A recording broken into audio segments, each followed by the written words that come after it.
house a while back. So this is our sales tax revenues. And what we have is we have full year 2019, full year 2020, and this was through May, so you probably have it. Okay. Okay, then send a message to see. Anyway, you can see they are. This is very interesting because this tells you who our top people are. I think we really should spend some time on this, but there's. Oh. I'm like, what do you mean, where are they? I know. I'm like, what are you asking me? You lost your mind?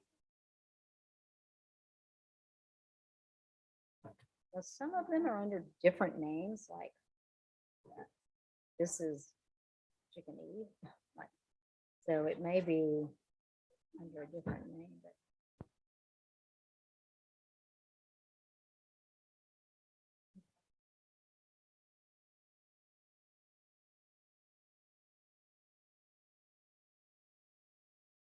if I can find them.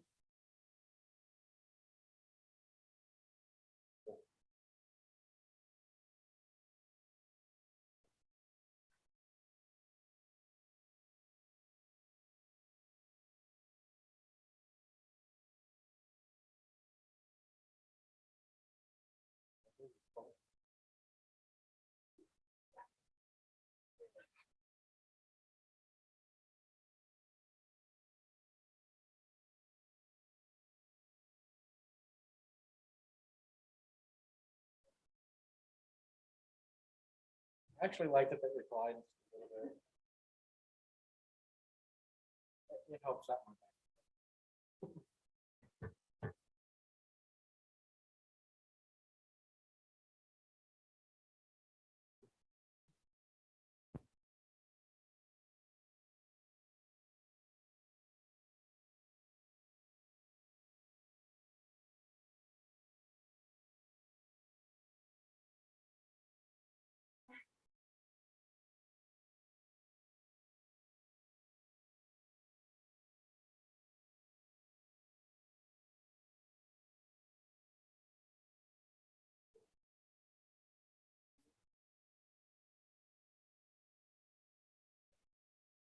Hey.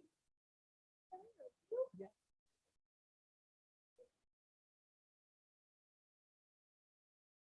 Find my pen. Can't find my pen.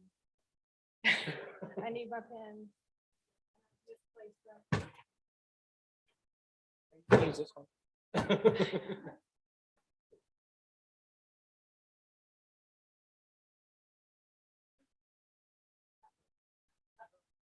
did with that. Wait, do you have a specific image?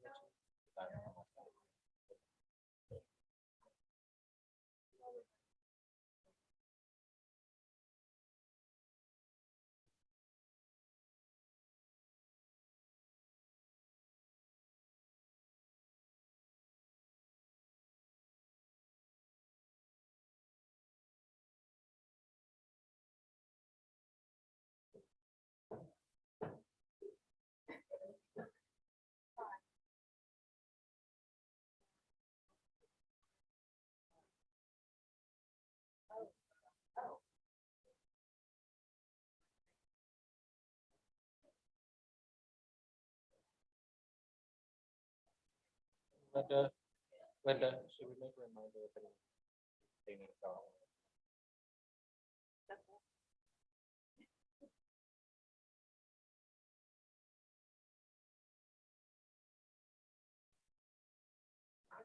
Anything. Here, you want this one? Absolutely. You can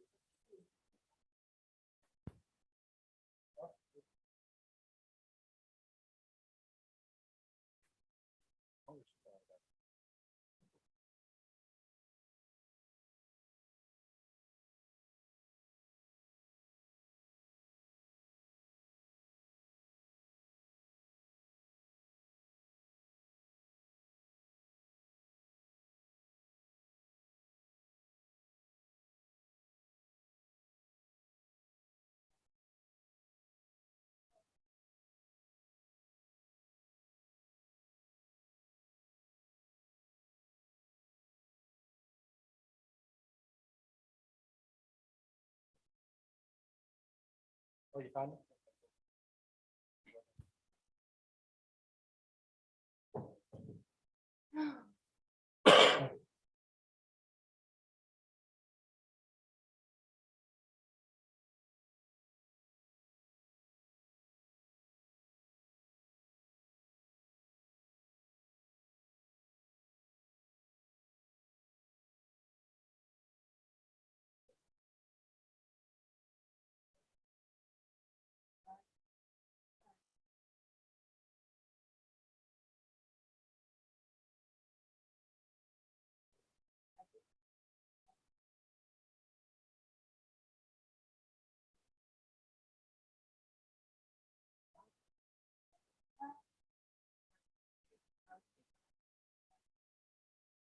Test.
Okay, I just want to let everyone know that if you have an intention on speaking, to please fill out a form and turn it in prior to the start of the meeting. Meeting start time is at 5:30, and Rosie Erickson on the end here would be happy to take the form.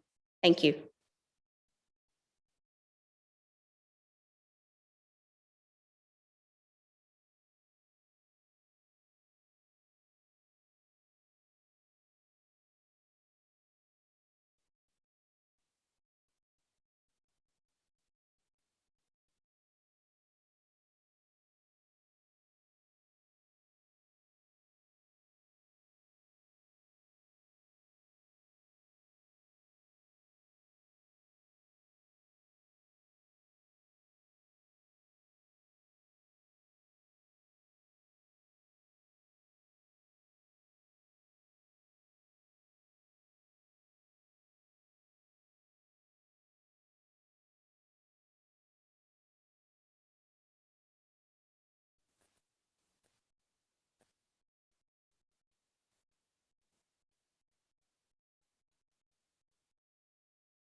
Okay, those that are filling out forms, if you could just go ahead and turn those in to Rosie Erickson, seated at the end. I'd like to call the regular city council meeting to order on October the 19th, 2021 at 5:30 PM in the council chambers located at 405 Municipal Drive. Members of the public may join in person or access a live feed, but virtual option does not allow for public comment. At this time, I would like to have a roll call, please. Rosie? Jan Joplin. Gary Mitchell. No, Julie's here. She just stepped out for a moment. Austin Degenhart, Here. James Connor, Here. Mayor Linda Rhodes. Here. Just to remind everyone to address the city council regarding an agenda item, submit your form, as we already stated. And speakers are allotted 3 minutes. You will be timed, and please adhere to that. You need to limit your comments to the subject indicated on your form, and you should address the council as a whole, not as individuals, and not as individual staff members.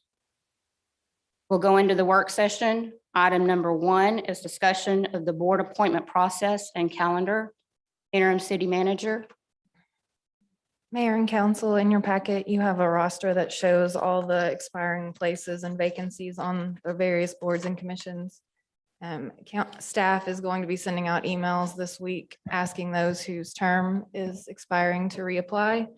And then we'll provide you an updated roster with an indication of who intends to reapply for service. If any of you have any direction regarding how you'd like to see this process go, then just, this is the time that we would ask for that. Councilmember Degenhart, do you have any comments? No, Mayor, I don't. I'd actually like to see the attendance from all boards before we send out any emails. Councilmember Jacobson?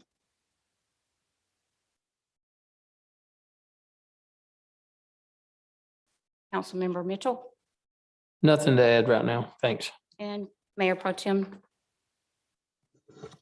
Councilmember Connor, what did you say?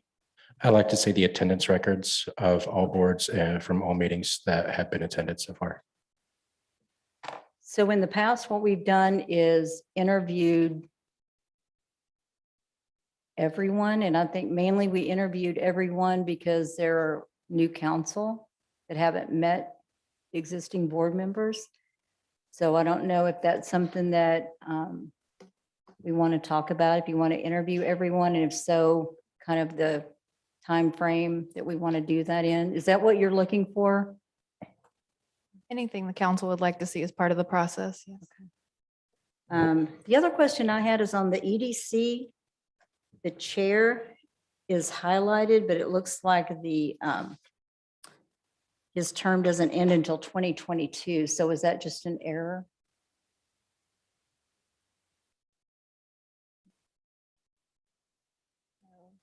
Yes, I apologize. That was That's just an okay. error. Okay. So he's okay. Councilmember Joplin, the reason why I wanted to see the attendance records is because I'll just hit KKB, and in speaking with Vice Chair Lori Sanders, some people just haven't shown up in the past, and some people are there every day. So, for those people who don't show up, I think even if they do reapply, that needs to be taken into account. Right. Yeah, I think that would be good to see as a whole, as when we're presented all the information is the attendance. And then I would be open to interviewing. I've met most people, but I know not everyone has. So me personally, I would like to obviously interview the people that I haven't met before, but I would leave that up to the rest of you on that. Like the new applicants, if you want to interview the new applicants. I wouldn't be opposed to interviewing all new applicants. All applicants or? New applicants. Mm, okay. I don't think I'd be opposed to interviewing the new applicants either. So anyone reapplying then? would be, Anyone reapplying, I don't feel that we would need to re-interview them for any reason. Okay. Again, well, unless, of course, their attendance record is lacking, then I would feel the need to interview them again. Leslie, comments? For the timing on the interviewing, would you want to set it up for the week before the council meeting or? I knew you were going to say that. So, yeah, tomorrow morning. Yeah, tomorrow morning. I am going to be out of town the 3rd through the 10th. So if second, first or second would work great for me, but if that doesn't work for everyone else, then you could proceed interviewing without me. And what was the cutoff time for the I- application? Or I could do the We didn't establish. 15th. That's I- the day before. I don't think the second would be a good idea. That's election day. True. So, I mean, nothing, I mean, there's just a bunch of constitutional amendments, but I feel that I think election day should be off limits. Just my opinion. Is there going to be an EDC meeting on the 2nd? I don't think No, your there's microphone's not. hot, Julie. We have someone unavailable, so we don't have a quorum. So, no, No, we're going to have to reestablish a new date. thank you. So we will have P and Z on the 11th. Other than that, I'm not aware of any other evening meetings. I'm out of town on the 11th and 12th. So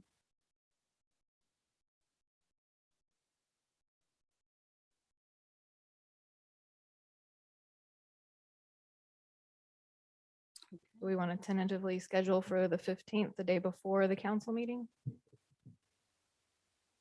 Sure. Yeah, because I think the 11th would be out. That would be Veterans Day. I don't want to take their time. Councilmember Mitchell, are you available? Jacobson?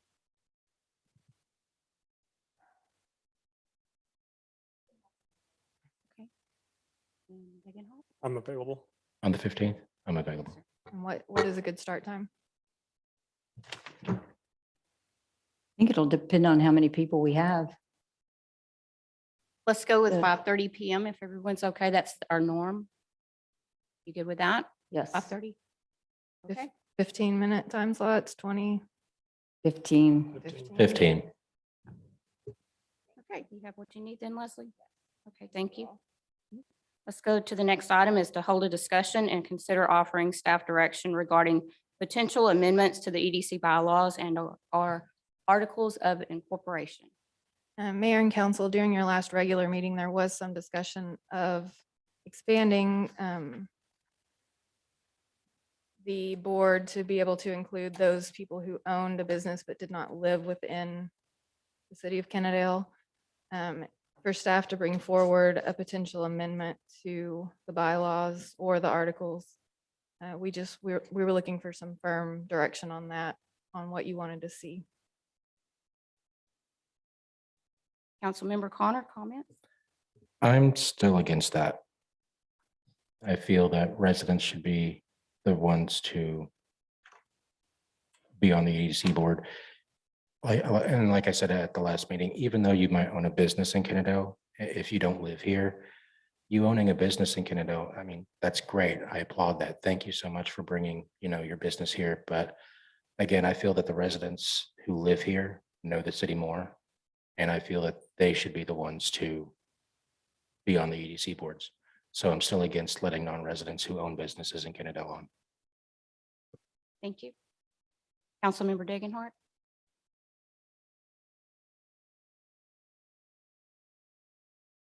I'm open to allowing non-residents that are business owners on the EDC. Their livelihood comes from the performance of their business, which is in Kennedale.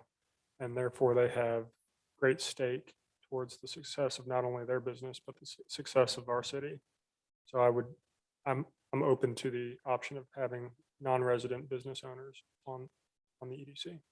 I guess we should also ask your thoughts both of your thoughts on what staff has proposed to have those as non-voting members, just for input only. Non-voting? Advisory only. If they're non-voting members, then yeah, that would be okay. If they're voting members, no. I would be willing to make that concession. Councilmember Jacobson? So I would be in agreement with allowing some business owners on the EDC. I think that, again, as Dagenhart said, they have a vested interest, and they would be able to offer good advice. I would question though, if would we limit it to people who own a business or own property or both?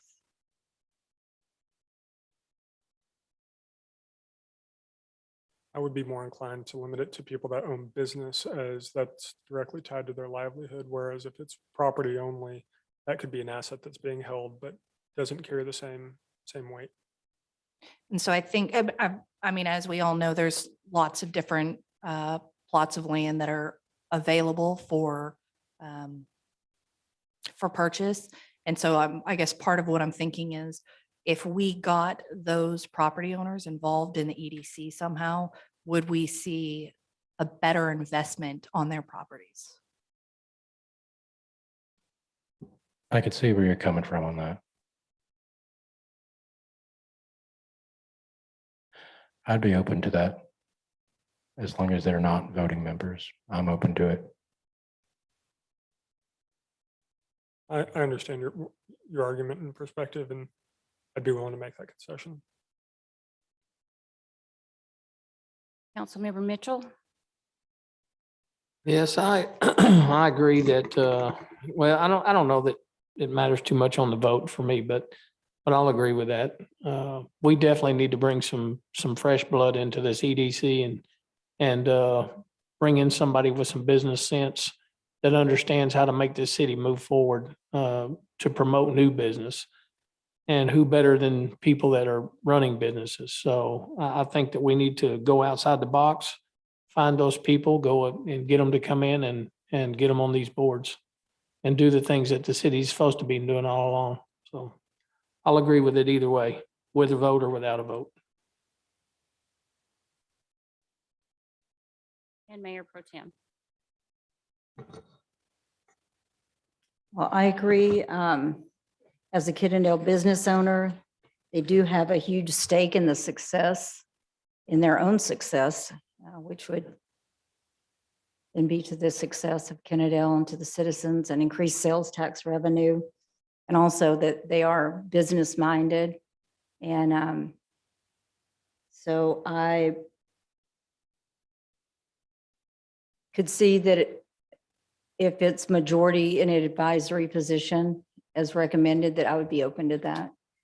And then we would just have to have them apply, I would say, assume that they would go through the same process as a board member. They would apply, be interviewed, through that whole process.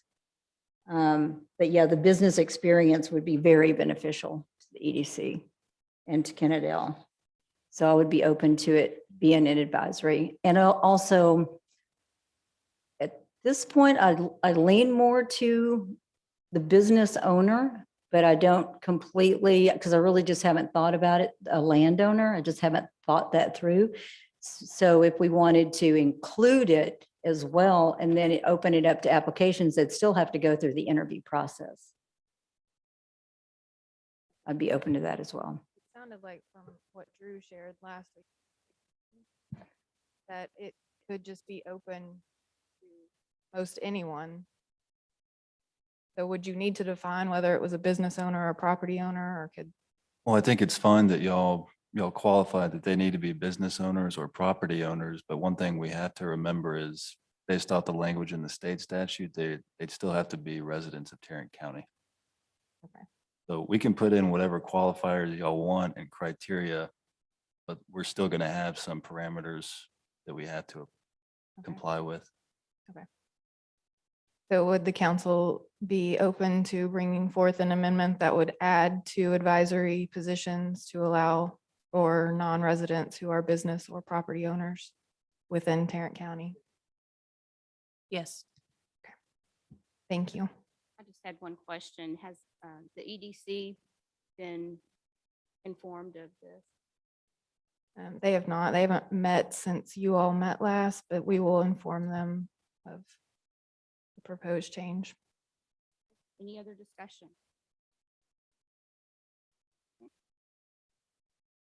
Then let's go on to the next item to update regarding American Rescue Plan Act, ARPA funding received by the city. Is this yours? Okay, Lakita Sutton, hi. Good evening, Mayor and Council. So hopefully you had a chance to review the report that I included within your packet. We have received the first disbursement of our ARPA funding. We are slated to receive a total of 2.1 million. And as of the end of September, we have received our first allocation of $1,071,054. According to the guidelines, there are basically 4 categories that we can use to spend the money. The money, of course, is good. The funds are good until, well, they're good for 5 years from the date that you receive them. So we don't have to be in any huge hurry to look through the guidelines and everything like that. They're very extensive. The IRS has created a special rule regarding the spending of these funds. They're not as loose as the funds, the initial ones were. These are a little bit more tightly regulated. So we'll be keeping a close eye, on those rules and kind of looking at what some of the other cities are proposing. But I don't see these 4 categories changing. So whatever we do decide to use them on, I'm sure in the future, city manager will be bringing forth ideas to you. They will have to fall within one of these 4 categories. So with that, if you have any questions, I'd be happy to answer them. Councilmember Jacobson?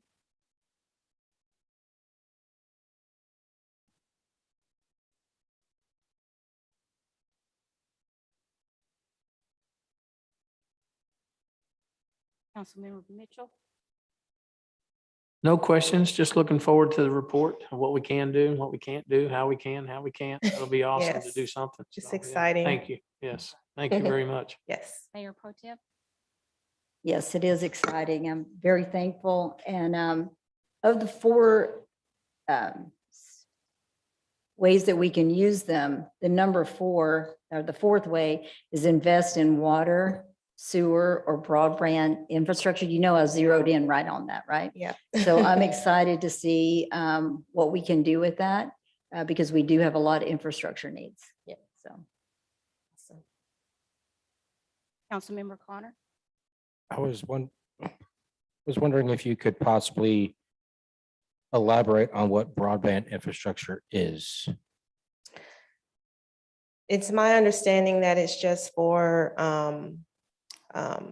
water infrastructure and how we reach other infrastructures that our water system communicates with. So we may be able to utilize it in some of the processing that we're trying to do in the joining together with the city of Arlington. This is a very, very broad definition. And before I can give you any detail, we will have to do a lot of digging further. And All right. also number 3, where it says to replace revenues lost due to COVID-19. Would that go to the general fund specifically? We hope so. My hope is as well. No further questions, but if you could get back to me and the council and mayor about what broadband infrastructure actually entails, all of it, Okay. or as much as you possibly can, that would be helpful. Thank you. And Councilmember Degenhardt? No questions about it at this time. It's great to hear that the funding came through and look forward to utilizing it for our citizens. Thank you. You're welcome. Okay. We'll go to the next item then. Hold a discussion and consider offering staff direction regarding Texas Water Development Board, Flood Infrastructure Fund, grant application and funding sources for the Valley Lane Stream Bank Stabilization Project. And Leslie Galloway, interim city manager. Well, Mayor and Council, I have to start with a correction on this. When we originally started the application, I was under the understanding that these funds were for also the repair of the road. And I got that wrong in the informal staff report regarding the COs. So what this is funding for the stabilization of that stream bank that has caused the damage to the road that we're seeing now. So we have applied for the funding. It was approved at 20% rather than 50%. Because that's not the amount that we first brought forward, I just wanted to get some feedback from each of you on if we should move forward in the process. One thing we've also learned on this is that for the local contribution, which is right now estimated at about 1.6 million, that we can apply for a 0% interest loan through TWDB for our portion of it. And that's up to a 30-year term, which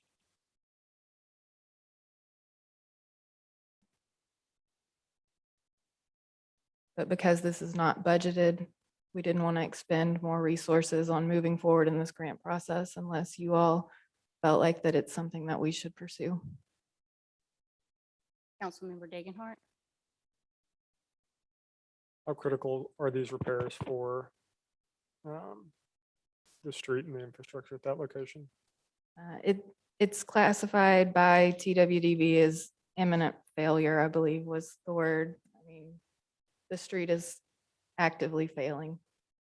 So we have to do the stabilization before we repair the roadway.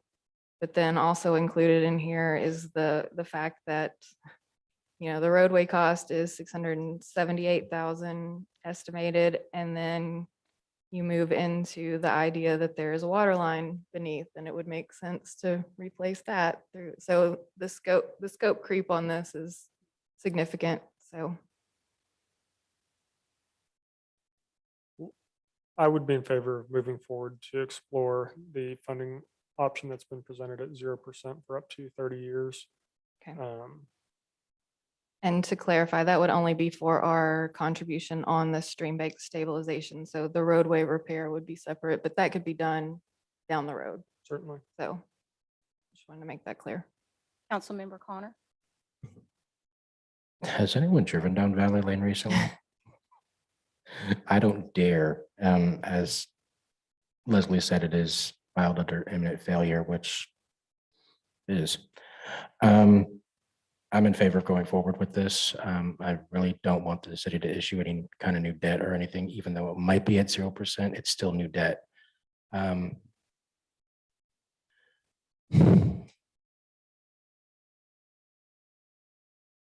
We need it. I mean, that road is failing pretty significantly. So go ahead with it. And then once it comes down to actually having to replace the road and the water lines down there, we can look at alternative funding. But yes, Councilmember Jacobson. Going back to the ARPA funds, potentially the ARPA funds could be used for this.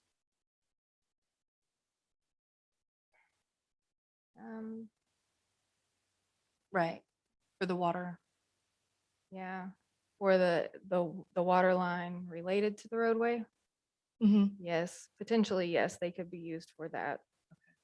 And did you specify why we were only approved at 20% instead of 50? And this is impossible to read, but the ranking that TWDB did, we just didn't rank as highly as we thought we would. No other questions? Councilmember Mitchell. Have we paid any engineering fees on this up to date? Do we know? We Sure. have paid the engineering firm to do the application for us, but we've not paid any actual engineering on the project. Okay. Yeah, we definitely have to move forward on this. This project has to be done at some point in time, so. I would definitely check into the 0% interest financing. See what we can do to move forward. Mayor Pro Tem. So Valley has been an emergency for a long time. And the longer it is an emergency, the closer we get to not if, but when something happens. What I would like to see us look at is all alternative funding before we borrow. There's a possibility of ARPA, as was just discussed. And then there's also a possibility of this election that we're having on November the 2nd. There's a Tarrant County bond on that. And there's a possibility that the Commissioner Allen would have access to some funds that we can talk to her about. I have talked to her about that, funding for Valley. And she knows that we need that. So maybe that's a conversation, depending on what happens in the election, if that bond goes through, that we can have a follow-up conversation with her. And see if possibly we can use any of those funds that are available to her. So any funds that we can get that will keep us from borrowing, of course, let's do that first. Let's look at it kind of on a spreadsheet because we have several pieces of this. You've got the stabilization of the creek, and then you have the road, and then you have water, sewer. Right. So I'd like to see, yes, we need to start moving forward, but we need to look at what it looks like as a whole, what we're actually going to need to be borrowing as a whole. Agreed. And of course, any agreement to borrow this money would be brought back to the council. Yeah. I just wanted to ensure that we weren't pursuing something that you all might have changed your. No, that was Directional. that was one of the projects that went out to Tarrant County, and then they picked Little Road. That's what's on the bond. Okay. But for me, Valley was when we had to pick the priority. Valley was really the priority because it's the emergency, but it wasn't the biggest one. So we can maybe use alternative funding for it. Okay. So yes, at any time we can get 0%, that's great. Thank you. So we will move forward with applying for that funding for our portion of this stream bank stabilization, but we're not committing to it. That would be brought back to council. And I did have one other question also. It says that the roadway would be replacing kind with asphalt. Isn't that something that we can work with the interlocal with Tarrant County on that? I have that in my notes and, Joe will be here next week and we can pursue those Perfect. avenues as well, because I agree. Yes, I think that they would be open to that. Okay, thank you. I kind of have another question, if I may. Yes. Actually more of a comment. If the Texas Water Development Board rated this as an imminent failure, why didn't we rank higher than 20% funding? Imminent failure would be emergency, let's give them more money, in my opinion. I believe, if I remember correctly, and this was a discussion that we had over a Zoom call, that there are certain projects that are like a public safety issue, and they did not see this as that yet. Okay. So those projects ranked at the 50%, where ours is more of a, road falling into a creek isn't emergency enough for them. we argued that point as well. Someone needs to check their brain. I do have one more question. Is there any possibility of or thought of including Trent Street in this? Because Trent, there's Valley, and then Trent Right. runs parallel to Valley. When repairing the roadway. Yes. We can definitely discuss that. Okay. But again, we haven't made any plans on repairing of the roadway because the Public Works Director isn't on staff yet, so. Okay, we have the direction. Right, I'm good. Very good. Let's go to the next item then. Hold a discussion and consider offering staff direction regarding use and project prioritization for the $6 million CO issued in September of 2021. Ms. Lakita Sutton, Director of Finance.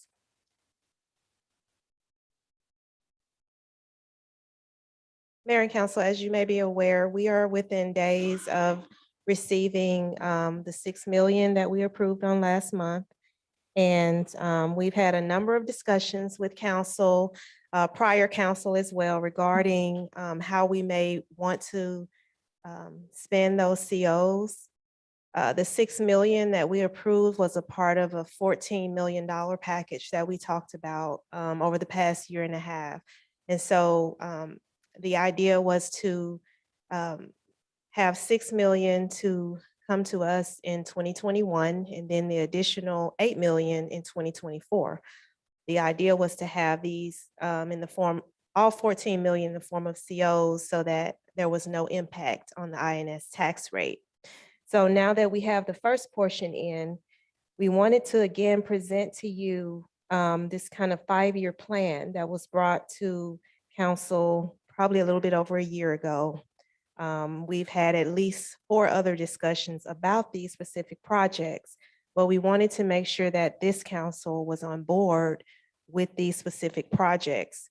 Another portion of the report talks about the 4 projects that were submitted for the Tarrant County Bond Program, Transportation Bond Program.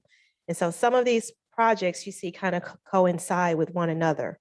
At least 4 of them, well, actually all 4 of them that were submitted for the bond program were on our list of critical streets to repair over the next 5 years. And so there are some moving pieces, some things kind of in the air because we don't know what is going to be approved specifically from the bond program. I don't believe we will get the final word on that until November. So I don't know if you want to specifically give direction this evening or just kind of keep this information in your back pocket, something to discuss, something to think about how we want to move forward with these. Mayor Pro Tem, any comments? So I was on council 2017 for 2 years, 2019, and then back on council in May. And in that 2-year plus timeframe, there's been probably about 4 or 5 different presentations about projects, streets, infrastructure. I was actually I found one that was like the top 10 streets that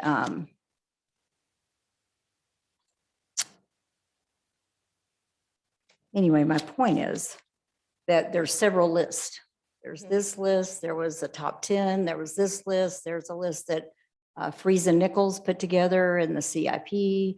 There's a list from, there's a lot of lists. So I think what I'd like to see is have it put maybe on, I don't know what the right word is, but a dashboard type of a thing where we can see something similar to this. You have it started, the project, how much has already been funded on it, what funding options are available to us. And because I think even the UIB did a matrix at one point, that they did a complete matrix on all the different projects. And they came up with a matrix score and scored each project all the way down. And there was that list. And then there's a list from, like I said, Larry I believe Hoover. The last list that was from this prior city manager was presented in 2020. And that list had $121 million worth of projects on it. So that was the initial list in 2020 that was brought to the council. We were asked to go back and prioritize with the Public Works Director and bring back further recommendations for something, of course, more priority focused. We don't have that kind of money. And so when they brought back the presentation, the following 3 meetings after that, it was these on here. Okay. So as far as this staff, this is our priority list. Okay.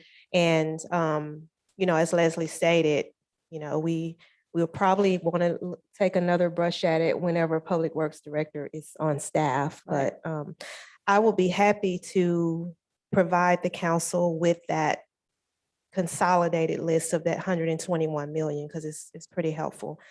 It doesn't have all potential funding sources on it because, of course, things have changed in the past year, but it does give us a good indication of where we stand with current infrastructure needs. So I can definitely provide you with that. Again, that's a year old, but I can provide you with that. But what you have here is the more consolidated list, the most recent thing that our staff has brought forward to council. I think it'd be great to have just something that's live, that is being updated, but also so that we can see how much has already been spent and how much engineering has already been spent on these projects. And then just have it maybe, again, as staff, Yeah, has the time to put this together. right. Just to have it being presented on a quarterly basis to us where we can see, where the projects are, what funding's going to be used. And that way we can also address the citizens when they ask us as well. So I would like to, my thought on the prioritization, if I could say it, is to thank you for giving us this information, and just to, once we get all that information, get the Public Works Director on board, revisit this. Councilmember Mitchell? Yeah, I agree with Jan. We need to wait till the Public Works Director comes on board and prioritizes these a little bit more. I know that Collett Sublet Road has got to be addressed, and I know that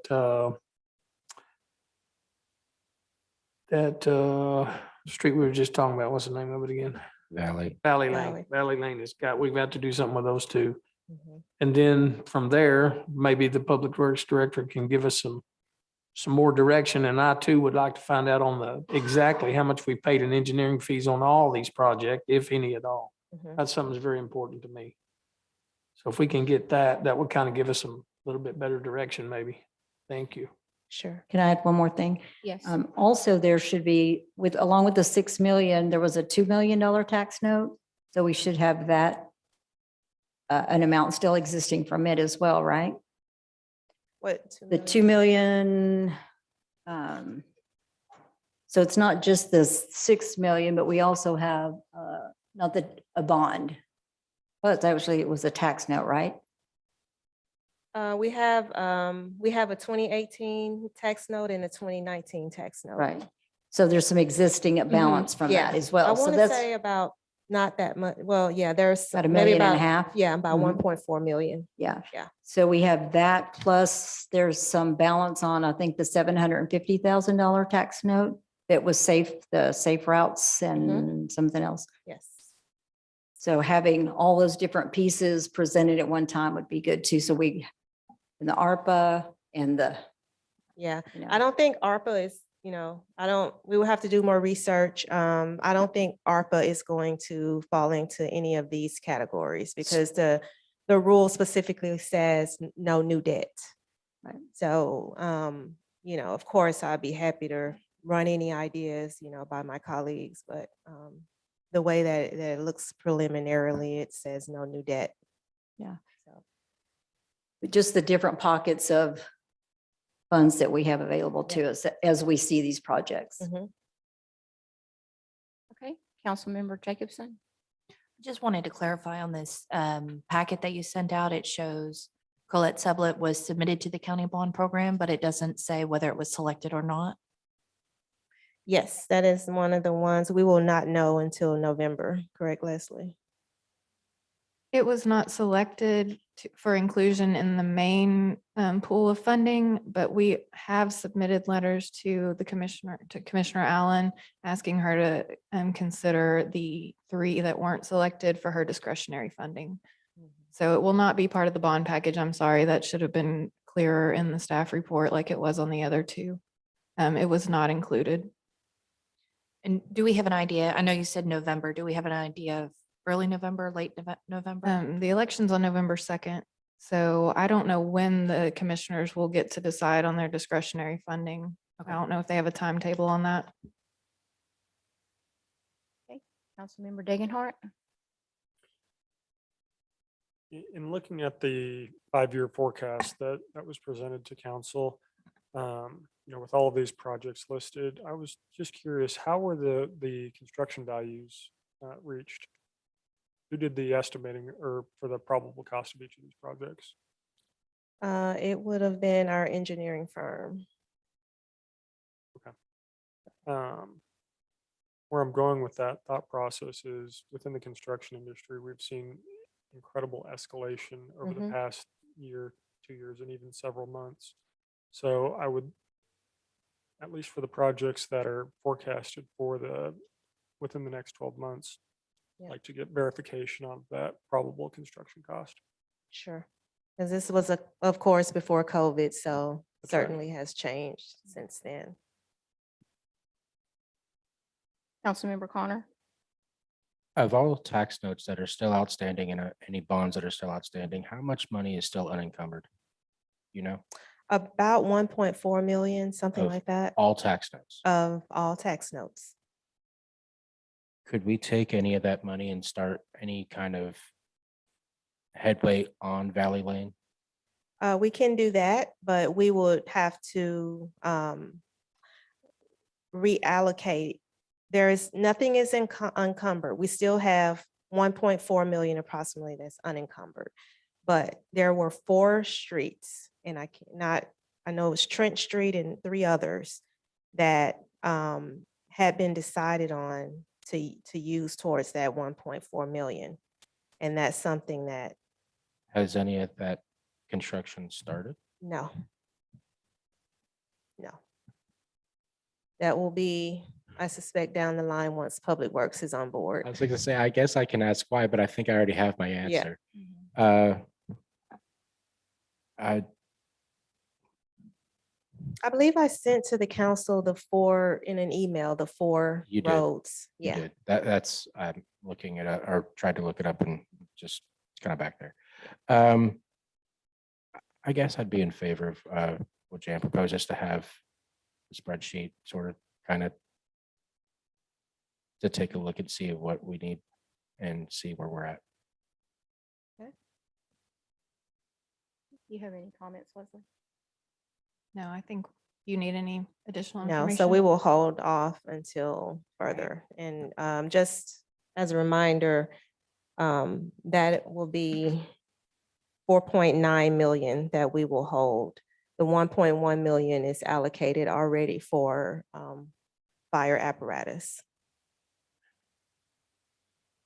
Just a quick question. You said fire apparatus. What it was there? No, the fire engine and the ambulance and related equipment. Okay, so the ambulance is included in the fire Mhm. apparatus. Okay, thank you. Okay, thank you. You're welcome.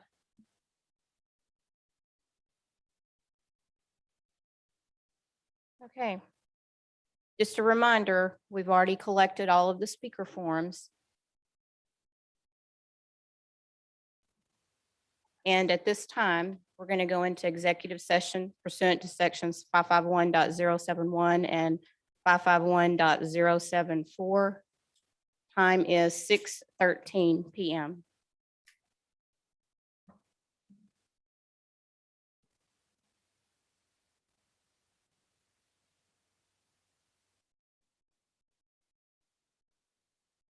Linda, I assume that you all are going to start with the development stuff. So Chance and I will join you for the beginning. Okay.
into open session at 7:40 PM.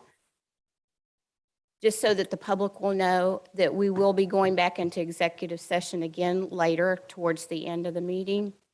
And council member Gary Mitchell had to leave for personal reasons. Let the record reflect that as well. At this time, if you'd all stand for invocation and the pledges given by Jan Joplin. Jan?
At this time, it's the Visitor and Citizen Forum.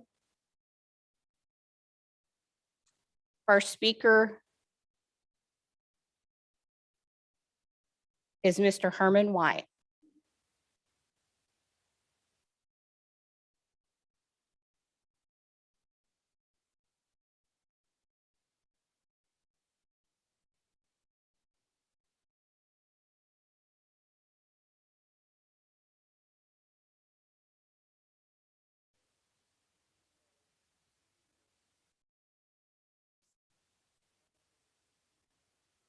in regards to this, and I have not got no response at all from y'all. Neither one of y'all has had the decency to even come and call me to let me know anything until today. Miss Galloway decides that she'll call me today when she knew that I was coming here tonight to redress my city council on the fact that of police brutality, where I was assaulted in my home, yanked out of my home, assaulted, placed in a police car for 45 minutes without air conditioning. Is that acceptable in your city? Whenever the email was received, I did forward that on to staff for them to address. Nobody. I can show you the emails. Nobody has responded from this city. I can show you the emails on my phone. I have not gotten one single response. I got a phone call today and was left a voicemail today by Miss Galloway. Did you call her back? No, I was busy at work, and when I got off work, it was already past the time. I barely made it up here to turn my paper in to request to speak. Okay, staff will need to follow up. Yes, I will follow up with you, and I apologize for the delay. This is not the first incident that this has happened. I've got reports from where I've sent y'all emails back in August, back in July. I've sent emails. I've come up here to this office numerous times. This lady sitting over here, I don't remember her name, sitting over here on the end, the secretary, she has told me they're out on vacation. They're not here, they're on vacation. She has told me this more than one time when I come up here to this office. What is it? Y'all are on vacation all the time? That's what y'all do? That's what we pay as tax-paying citizens? That's what I pay for? I am a citizen. Just because I have a criminal record that I completed over 15 years ago does not mean that I didn't come out and make a change and become a tax-paying civil citizen. I had 15 years out here on the street, November the 6th. will be 15 years, day for day, that I've been out here clean on these streets out of Texas prison systems from serving 18 years for what I did as a youngster. I've changed my life living 15 years clean. And this is what I pay for. This is what my tax money pays for. Me to be assaulted in my home, pulled out of my home, through my front door, onto my porch, arrested on false charges, assaulted in the process. Really? This is what I pay for? Okay, sir, your 3 minutes is up and I've turned it over That's to fine. interim city manager. I got to say Nathan. what I had to say. Yes, sir. Thank you. My lawyers will be in. Next speaker is the new senior outreach of Kennedale. Just a reminder, please state your name. I should have said that earlier. State your name and address for the record clearly, and also reminder for 3 minutes. Hi, I do not come as a citizen, but as an outreach director for New Senior Outreach Kennedale. We're located at 209 West Third Street in Kennedale. We got some upcoming events like Saturday, the 23rd at 1 p.m. We're having a citywide meeting for anybody who wants to be part of the Thanksgiving food drive, our last one for November 6th. It's going to be a birthday bash for me, my 60th, and we're going to have it in hopefully the senior center, if not the park. And we're going to, instead of birthday gifts, we want people to bring either a pledge for a turkey, a gift card, or canned goods. And I'll give you further notice about that. So if anybody would like to volunteer to help that day on the November 17th is the day we're going to give out the turkeys. And we usually need a lot of help. Last year we had 235 turkeys and meals to give away. So the more help we have, the faster we can get the turkeys out, because we need people to deliver to the shut-ins as well. So again, Saturday at 1 p.m. at the church at 209, we'll have our meeting about where to go from here for activities for the 6th and for the 17th about volunteers. Now on, what was the other day? I forgot the other thing. You've got November 12th, did you say that? Yeah, November 12th is going to be the very last day that you can drop off anything like gift cards, cash, or canned goods. So we can make sure we have the rest, what we need to make sure we have those 235 meals. And that's all I have to say. Thank you, Sarah. Okay, we're going to the reports and announcements. We'll start with updates from the city council, Mayor Pro Tem Jan Joplin. So early voting is going on right now at the library, and you can look online, but there's 8 propositions. And there's also a Tarrant County infrastructure bond that's on there.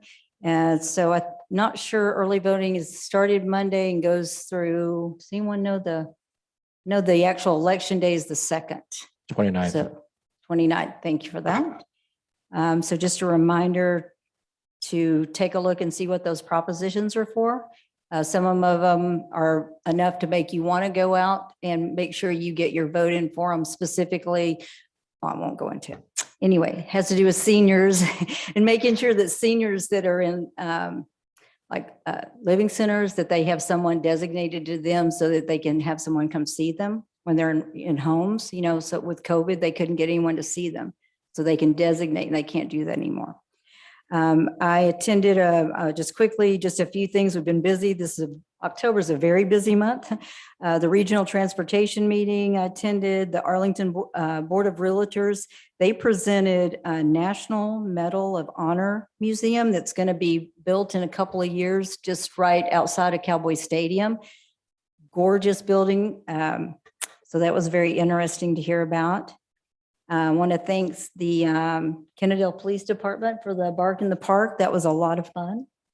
And also the concert in the park, thanks to Jeff Navarez and everyone that was involved in that. That was a lot of fun too. It was an all-day event.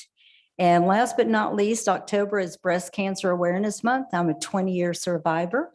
I have my little pen on today. So just want to remind all of you, ladies and gentlemen, to go get checked on. All right, that's it. Thank you. Councilperson Jacobson. Good evening. Some of you may know me, some may not. My name is Austin Degenhart. I've recently been appointed to City Council Place 4. Just as a brief way of an introduction, my background professionally is in commercial construction and representing owners, municipalities, cities, ISDs, and higher education institutions in the design and construction of their large commercial projects. Look forward to serving as a council member here up through the next election cycle, and look forward to getting to know each and every one of you individually. Thank you.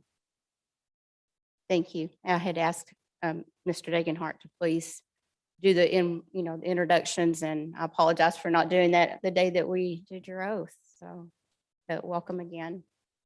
And Councilmember Connor. Really don't have any citywide updates at all. As staff knows and as the council knows, I've gone through a personal battle with COVID. So I've been out the majority of time since the 26th of September. I've been recently diagnosed as non-reactive and negative as of the 14th. So I wasn't able to visit Bark in the Park. I wasn't able to do Concert in the Park, both events of which I really wanted to do so bad. But I'm back. I'm still working on my health and trying to get back to normal, but it's going to take some time. So if you have sent me an email, or if you have, messaged me on Facebook, just let you know I am getting back to you. It is a slow go. Breathing is still a little difficult, but live, and that's all that matters. So thank you. Okay, thank you. And updates from the mayor. I have several items, but I'd like to start off with Arbor Day proclamation. At this time, do we have the KKB board members? If you could please come forth, and I'm going to ask Mayor Pro Tem Jan Joplin if she would mind going down. I think the public can hear me better if I'm here in this mic speaking and reading the proclamation. Thank you.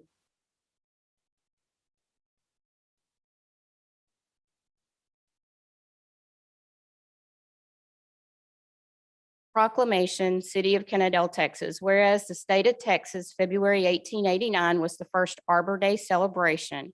And whereas trees play an important role in the ecosystem in which we live by reducing the erosion of our precious topsoil by wind and water, cleaning the air we breathe and the water we drink, producing oxygen, providing habitat for birds and wildlife, and reducing heating and cooling costs by moderating temperature. And whereas trees in our city increase property values, enhance the economic vitality of business areas, and beautify our community. And whereas trees, wherever they are planted, are a source of joy, and urban and community forestry as an essential component of a healthy future for the city of Kennedale. And whereas the City of Kennedale and the Keep Kennedale Beautiful Commission have partnered together to plant a tree at Sonora Park in support of the Arbor Day Foundation and Tree City USA programs. I therefore, Linda Rhodes, Mayor of the City of Kennedale, do hereby proclaim Saturday, November 6, 2021 as Arbor Day in Kennedale, and I call upon all residents and support efforts to protect our trees and to plant and care for trees to promote the well-being of this and future generations. Thank you, Keep Kennedale Beautiful. We appreciate you so much.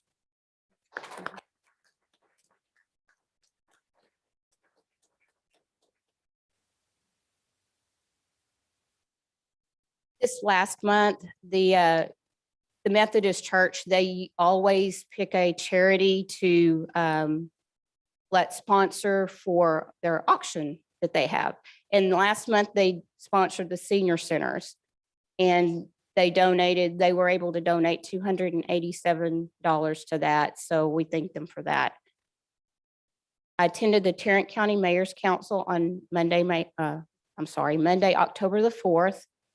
Also attended the TML annual conference. That was the very first time I ever was able to attend one as an attendee. I've worked a booth before as city secretary. There's a lot of shared information and networking, a lot of talks about the ARPA funding, which I can get with Ms. Sutton later on some of that, kind of interesting on what some cities were using that for. Also, I attended the Bark in the Park and Concert in the Park. Both events were very nice to have. It's a good thing. It feels good for us to be able to get out and do some of these things again that we weren't able to do last year. Leslie and I met with the Chamber of Commerce recently, just to have some open dialogue, open conversations. There's a lot of talk about the EDC and as far as the chamber and its functions and how it all interconnects, they are a important piece of this. Of course, like everybody else last year, they were not able to do a whole lot. They're hoping to revamp up again soon. So we'll see where this goes with with our city's talks on the EDC. That's something that's very important and we need to maintain and definitely get a little more aggressive. Also, meeting with the Kennedale Independent School District. I have a meeting scheduled for tomorrow after the State of the City address, which that's going to be at the Chamber of Commerce meeting. That's just something that the mayor usually does annually at a chamber meeting. Kind of updates the public on the state of the city and where we're at, what kind of budget or tax rate that we've recently approved, and just kind of basic stuff like that, what kind of developments we have going on. And as some of you may have noticed, our mayor portrait wall has been updated. Thank you to Rosie, and really appreciate that. We had I think I mentioned it last month, Blue Line Framing is a local Kennedale business, and they were able to look and take one of the old frames that we had that we ran out of stock and custom make that. So they did a very, very good job for us on that. I think Jan already hit on the early voting is going on now. And in this position, we cannot advocate for or against the propositions, but we can state the facts. And she's already stated that what two propositions that were on there. And then the early voting is going on right now. November 2nd is election day for that. And then something for some of you that might be interested, on Saturday, December the 11th, is the annual Salvation Army Mayor's Red Kettle Challenge. And we usually participate in that every year. And I'm going to be asking some of you to help donate your time to ring the bell at Walmart. And then lastly, this is what I've been waiting for. I was so excited when I found this out. So we all need some good news. Well, this is some really great news, okay? Next year, the city of Kennedale will be celebrating their 75th anniversary. Yeah. So what a better time for us all to come together and celebrate this. And Leslie and I have been kind of brainstorming some ideas. So she'll get it all organized. And as we progress with this, then, I'm sure she's going to have a place where you can submit suggestions, or if you want to volunteer for something, there's a lot of planning to do. But I thought that was really kind of neat. It just kind of came to me. And yes, we're going to need historical information. And just a little side note, and then I'll be quiet on this, but I worked for the city of Kennedale when we celebrated our 50th anniversary, and myself and Connie Cross, the two water girls, we led the parade. So that was kind of neat. And I still have my t-shirt I showed Leslie. So, okay, so let's go on to the next item. Mayor, can I just add a Yes. couple more things? Yes. Just a reminder, Saturday is the public safety at the fire department from 10 to noon. 10 to noon. And then do we want to mention trunk or treat? Yes, go ahead. I mean, Okay, she already have that? Okay, Yeah. all right, perfect. You're fine. It doesn't matter whoever. Okay, interim city manager. Thank you. Uh-huh. So along with Public Safety Open House, and the Police Department will be conducting the National Drug Take Back as well on Saturday, correct, Chief? And then, so that is the 23rd, and the next Saturday, the 30th, we will have trunk or treat here in Town Center from 5 to 7. The tree lighting is going to be on December 7th this year, so save that date for us. And then one other thing I would like to just announce is there's a restaurant that is not exactly within the city of Kennedale, but they are part of our community. Goldie's out on Dick Price Road actually got named the #1 barbecue place in Texas by Texas Monthly. So they get to hold that crown for the next 4 years. So congratulations to them. And I don't believe I have any other updates unless council has any questions about anything. Okay, well, thank you.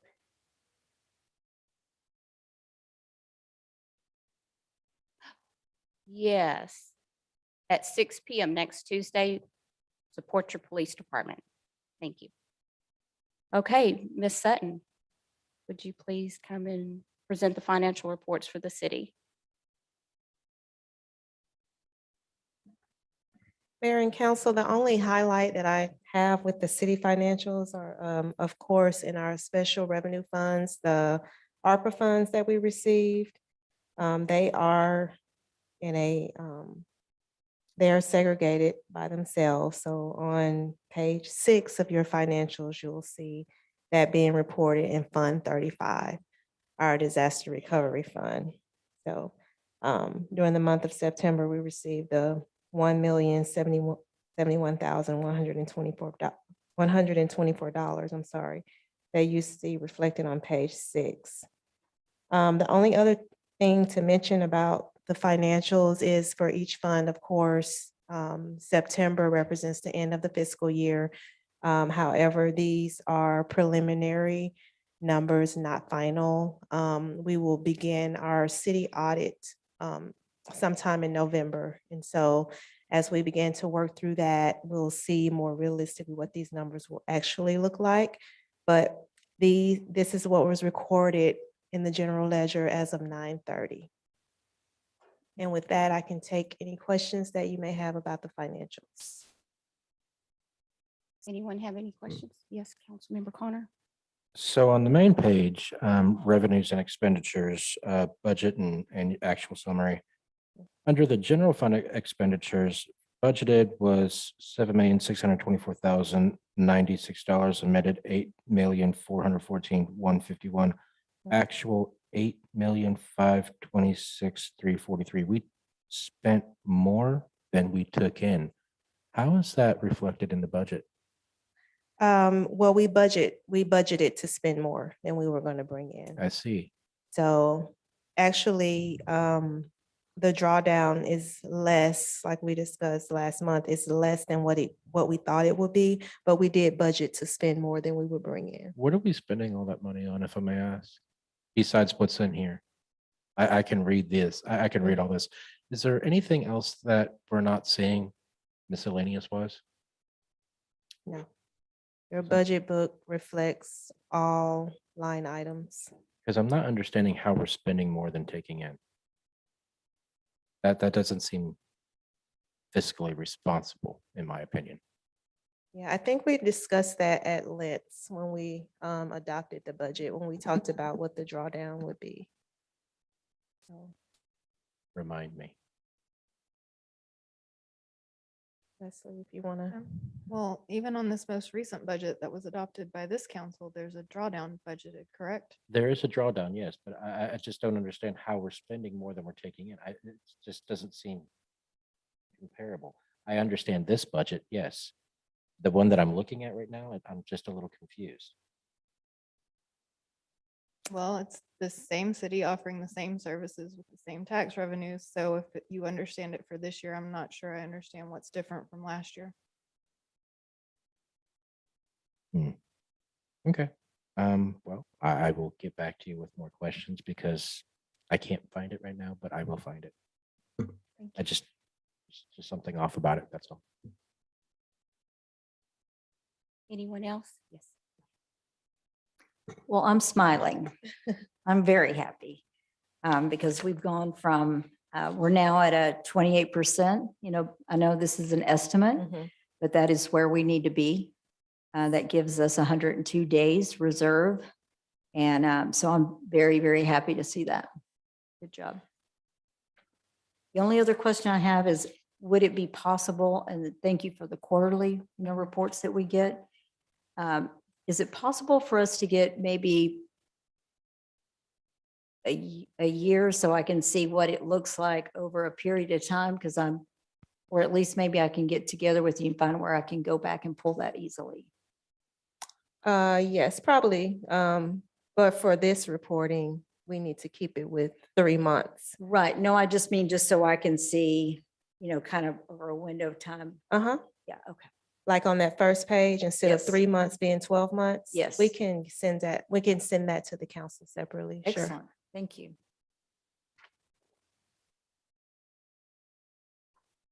Any further questions? No? Thank you, Wakita. Thank you. And Very good. so that encompassed 3 items: the financial reports for the city, the schedule of investment activity for quarter ending September 30th, and financial reports and/or minutes for the EDC. Good. Okay. Let's move on then to consent agenda. Are there any items that any council person wishes to remove? Okay, then I would open the floor for a motion.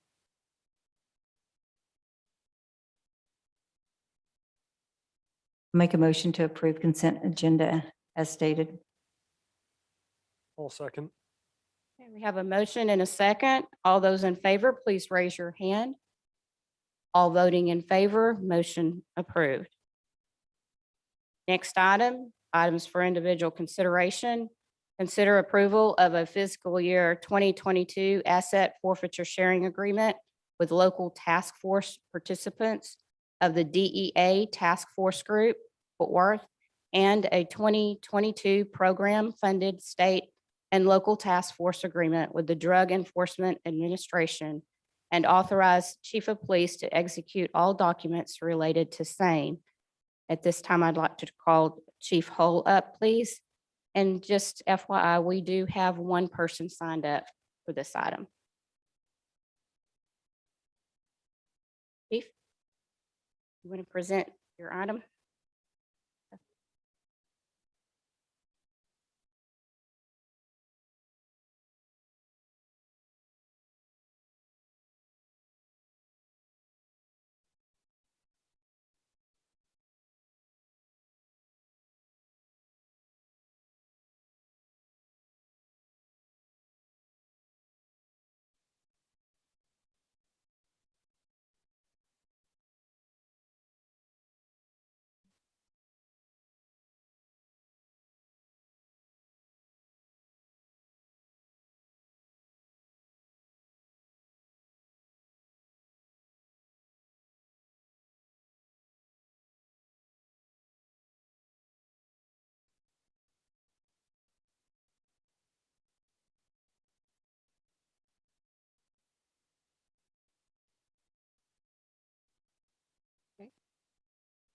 Any council member have questions?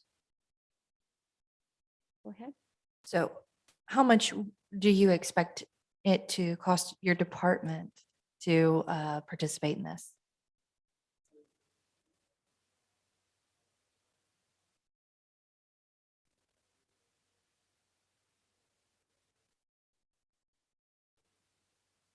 And that would be full-time position for that investigator?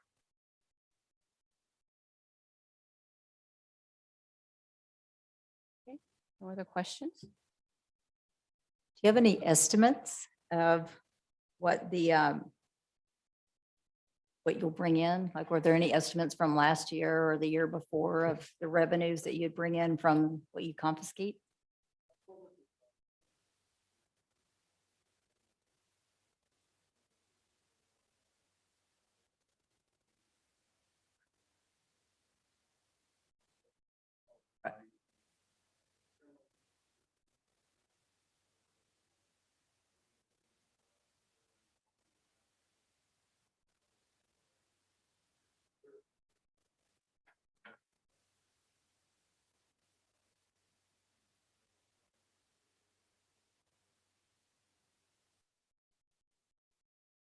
It does sound like that it's going to pay for the salary. That's the way it reads to me. And then some, I mean, no, you can't guarantee it, but that's the way it reads. And also, just from what I'm reading, I've never known anything about this. It seems like it's an honor to be asked to be a part of this because not everyone, not every city is a part of this.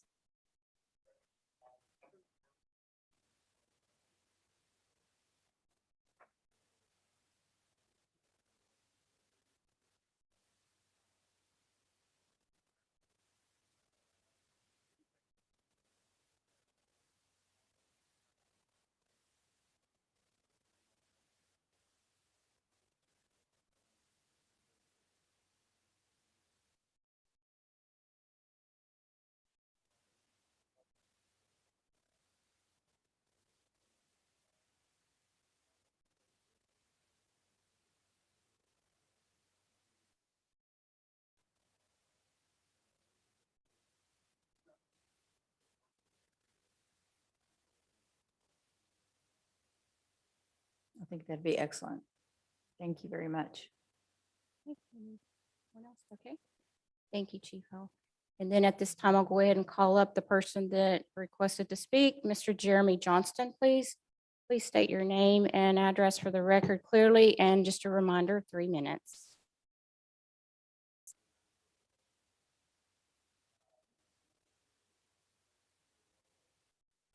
Come up and as a law enforcement officer for 14 years in the DFW area, I'm now a citizen here in Kennedale for 6 years.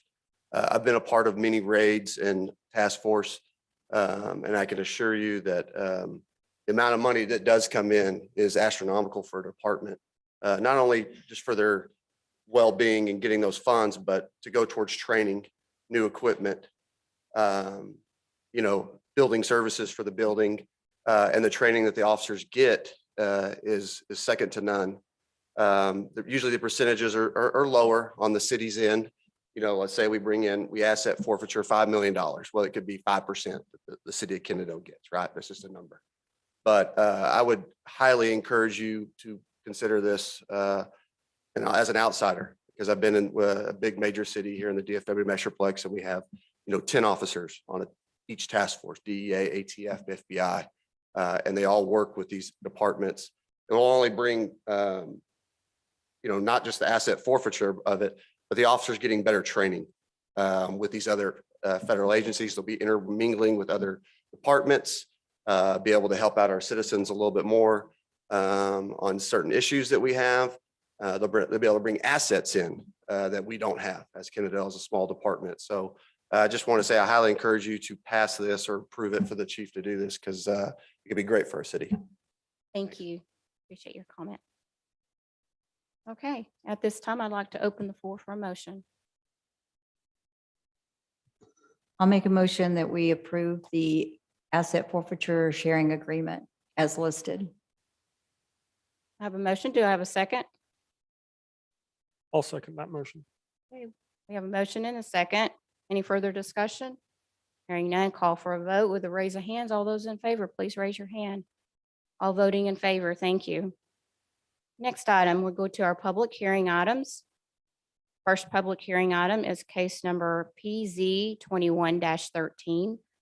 Public hearing and consider adoption of an ordinance regarding a request by McCoskey and Associates for a rezoning from C2 General Commercial, R2 and R3 Residential to R4 Residential for about 108 acres located at 299 Jonah Road, situated on the CBT Survey Track 4, 3780 New Hope Road, located in the Raceway Estates Edition, lots 7A and 7B, 3830 New Hope Road, is situated in the Robert C. Ritchie Survey Tract 1B, City of Kennedale, Tarrant County, Texas. And how we're going to do this is we're going to ask staff to present first, and then council will ask staff any questions pertaining to him. And then we will allow the developer or applicant to speak, and then the same will apply. And then at that time, we'll have the request to speak speakers, which we have several. And again, I will remind you to keep it to 3 minutes. So the public hearing starts at 8:15 p.m. and staff. Again, this is a request to rezone 108 acres to R4 residential zoning. Currently, you can see right here, the current conditions right now is Jonah Road, 299 Jonah Road is undeveloped. 3830 New Hope is also undeveloped. The 3780 New Hope Road was formerly the Texas Raceway. Can you hear me? Is that better? Sorry. A majority of the surrounding uses along the west is single family. We have the Kennedale Active Senior Apartments to the north. We also have single family along the east with some mobile homes. Along the south of the property, we have an existing gas pad. A large portion of the property is comprised of floodway and floodplain. Here is the current zoning map. The surrounding existing zoning is, you can see the ETJ to the west, residential R3 to the kind of the northwest, R3 to the north, R3 to the northeast with existing R2, some PD and ag to the north or southeast, and residential R1 along the south property. The current property consists of R3, R2, and C2 zoning. I would like to show council what permitted land uses are currently permitted by right in C2. As you can see, you have, body branding, piercing, tattoo facilities, car, truck, heavy equipment, golf driving range, heavy large equipment, hotel, indoor, outdoor paintball facilities, manufactured home, RV sales, hospital, microbrewery, mini warehouse, self-storage, nightclub, outdoor storage, commercial and industrial, pawn shops, vehicle repair, both major and minor, with the major being body shops, and the sales of boats. Right here is the future land use map. As you can see, currently the future land use is neighborhood residential, neighborhood corridor with a neighborhood village to the east.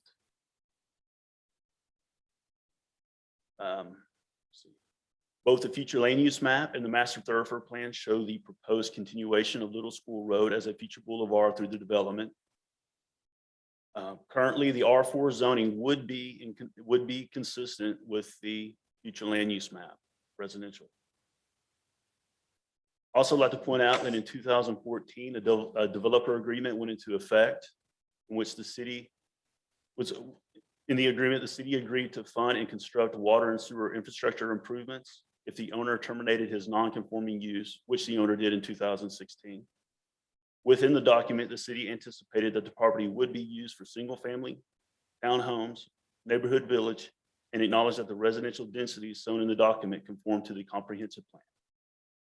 Therefore, the R4 residential would be consistent with that developer's agreement. Staff recommended the P&Z for approval, stating that R4 would be more a compatible land use with the surrounding uses than the existing C2 zoning uses. P&Z recommended denial by a vote of 3-2. I also want to remind council that the property is within the TERS, meaning that any tax revenue paid in the city, county, hospital district, and college district directly related to the increase of property values will be set aside for the investment in the TERS. Also, I just want to make council aware that the proposed request is neither an action to approve nor deny any proposed development plan. Finally, the development meets the goal of the comprehensive plan principle 2, promote access to housing. It offers a higher density residential development, providing more housing options. Have any questions? That's also the applicant is here and would like to offer a presentation to council. Okay, any questions for council? I have one. Yes, sir. Why did the P&Z recommend denial of this request? It was based solely on the infrastructure of the road. I believe New Hope Road, they felt like it wasn't adequate for all the development. I knew there was also some concerns about the floodway as well. Thank you. Any further questions? And for those that don't know, Mr. LeBlanc is Chance LeBlanc. He's our planning consultant with Dunaway. And just a question I would have, Is R4 zoning the only one that complies with the code? No, ma'am. We could, R1, R2, R3, and R4 would all be consistent with the future. land use. Yes, ma'am. Okay, thank you. Oh, you do have a question? Would a PD also be? Yes, sir. Thank you. Okay, thank you then. And do we have the applicant present? Yes. Please state your name.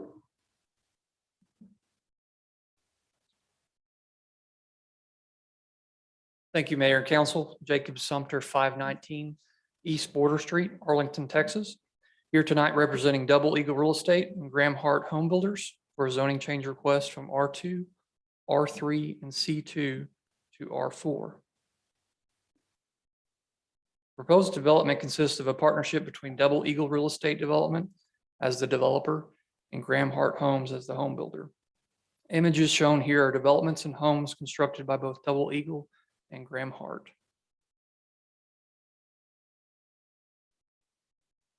As staff mentioned, the Kennedale Raceway property is 108 acres, which is roughly 3% of the overall area of the city of Kennedale.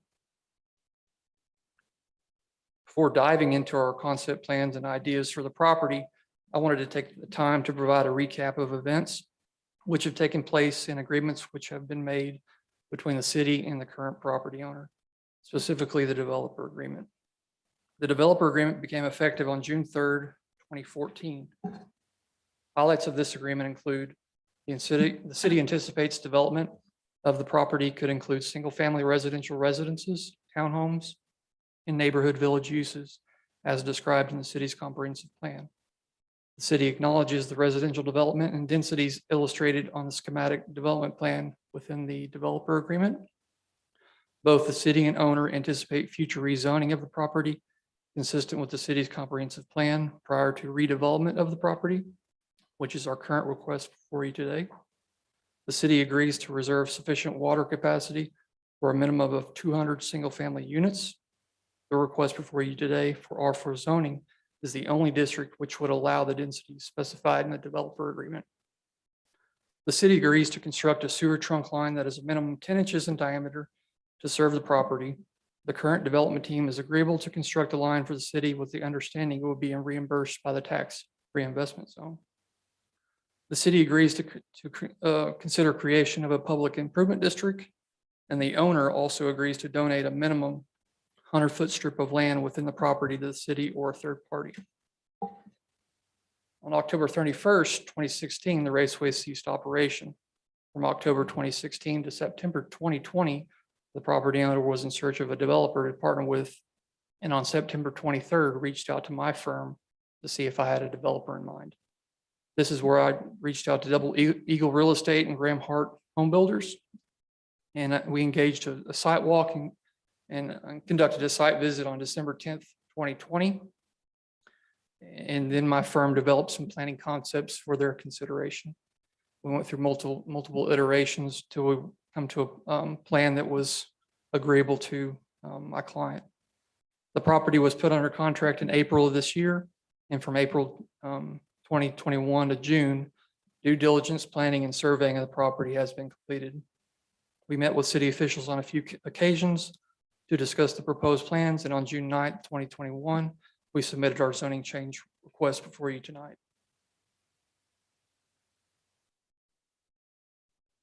This slide shows the current zoning in place, with most of the site being zoned C2, which does not allow residential uses. The site is encumbered by roughly 46 acres of floodplain, which leaves around 59 acres of developable area. With all developments, we design the future land use and transportation plans the city has must be considered with our development plans. Specific to our site is the alignment of future Little Road. While we heard some concerns at the Planning and Zoning Commission about the impact of future Little School Road, we only plan for it as it's part of the city's overall master thoroughfare plan. While this is not the avenue to discuss the issue, we are here for a zoning change. We are open to modifying our plans and with city council consideration to remove this section of Little Road if that's y'all's purview. That just shows, this is y'all's plan. I'll just give more detail. which doesn't really align with Lindell Road. So we've modified our concept to somewhat align with something that could connect to roadways and not impact these residents as much as the current plan shows. Since April 2021, we have been in the planning phases for the property. The current plan here shows will be a multi-phase development with a minimum 100-foot wide natural preservation area, which we're showing much larger area, pocket parks, and an amenity area. After the zoning phase of this project is completed, more detailed plans as required will be provided during the preliminary plat and construction plan phases of the project. Here are some representative home products we are planning for this development. And for clarification purposes, and as stated in the developer agreement, a TERS district has been created, which encompasses our property. There were many questions during our P&Z hearing regarding the financial impact of this development. The next few slides will speak to impact fees, property tax revenue, and annual tax revenue for the TERS. The current plan, which I showed previously, was for 266 units. Using the current impact fee rates, this would account for 1.3 million in estimated impact fees. Using a conservative average value per home of 300,000 with 266 units, the overall taxable value of new homes will be 79.8 million. The current gross rates with each taxing entity and their TERS participation are shown at the bottom. The annual tax revenue to the TERS number 1 would be roughly 888,000. KISD is not participating within the TERS, therefore the annual tax revenue would be roughly a little bit over 1 million. A few other questions were presented at P&Z regarding population growth. Using available census data and proposed 266 new homes, we can estimate from 2024 to 2027, which is our 4 phases of development, there will be roughly a 2.1% increase in new residents and a 1.6 increase in potential students. And this is just a breakdown per phase of allocations to the TERS fund and Kennedale ISD separately. Councilman Connor made a statement regarding the entitlement process for another development. Double Eagle and actually myself were involved in Arlington. While these are 2 different projects and city requirements, we understand your concern. Therefore, we are more willing to change our application to a plan development for R4 uses. This would help codify our plans for the property. The only reason we are here before you tonight for a straight zoning change is by the recommendations of previous staff members. While we understand things have changed for the city over the past few months, we wanted to offer the change to a PD. My firm and the development team would not be pursuing this redevelopment of this property if we did not see value in creating something unique for the city of Kennedale. While currently an eyesore, there are many great aspects of the property which will make this a great community. We thank you for your time and appreciate your consideration of our case. Okay, any questions from council? We'll start with you, Councilmember Connor. Say, because I have a long list and I don't want to be here all night, but I think I'm going to be. So you don't deny on October 17, 2018, that the Planning and Zoning Commission of Arlington did recommend ZA 18-8 from Double Eagle to a 27 unit known as the Preserve, correct? That's factual. Okay. And can you please tell the board or the council why it was changed? Well, at the time, Mr. Gary Knott sitting in the room was, he's the developer and he had a contract with a single family home builder. That contract fell through. The next person came in and wanted to do a townhome product, which is currently what being built now. The zoning that we had requested doesn't allow townhome uses. And the only mechanism to allow townhomes is either straight zoning to an RMF zoning category, which if you've ever done anything in the city of Arlington, you're never going to get. So that's why we had to do a plan development application, specifically because the way Arlington works, they want to see the quality development that anybody would want to bring in our city. And Gary provides that with the home builder, John Houston Homes. So that's kind of the history behind that and why we did that. So before November 27, 2018, before the city approved its final plat and you actually went to, before their P and Z commission and asked for it to be zoned as, this RS 7.2, why was a PD denied at the time or rejected, should I say? I did that case and our PD was not denied. No, it wasn't denied, but the residents there, did state that they wanted a PD. However, like at the time, Double Eagle did reject acknowledgement of a PD or wanting a PD in that area. You tell us why? Honestly, I can't remember that far back, but It was rejected a PD so that the ability of quality control, landscaping, exterior wall sizes, of structures, price points, amenities, et cetera, because I don't know, that's the information that I have off of Arlington's website. well, I can assure you, I've worked in Arlington for 16 years and I've probably done 150 plan developments. I understand. I know the process Mhm. and I know what they're looking for. Mhm.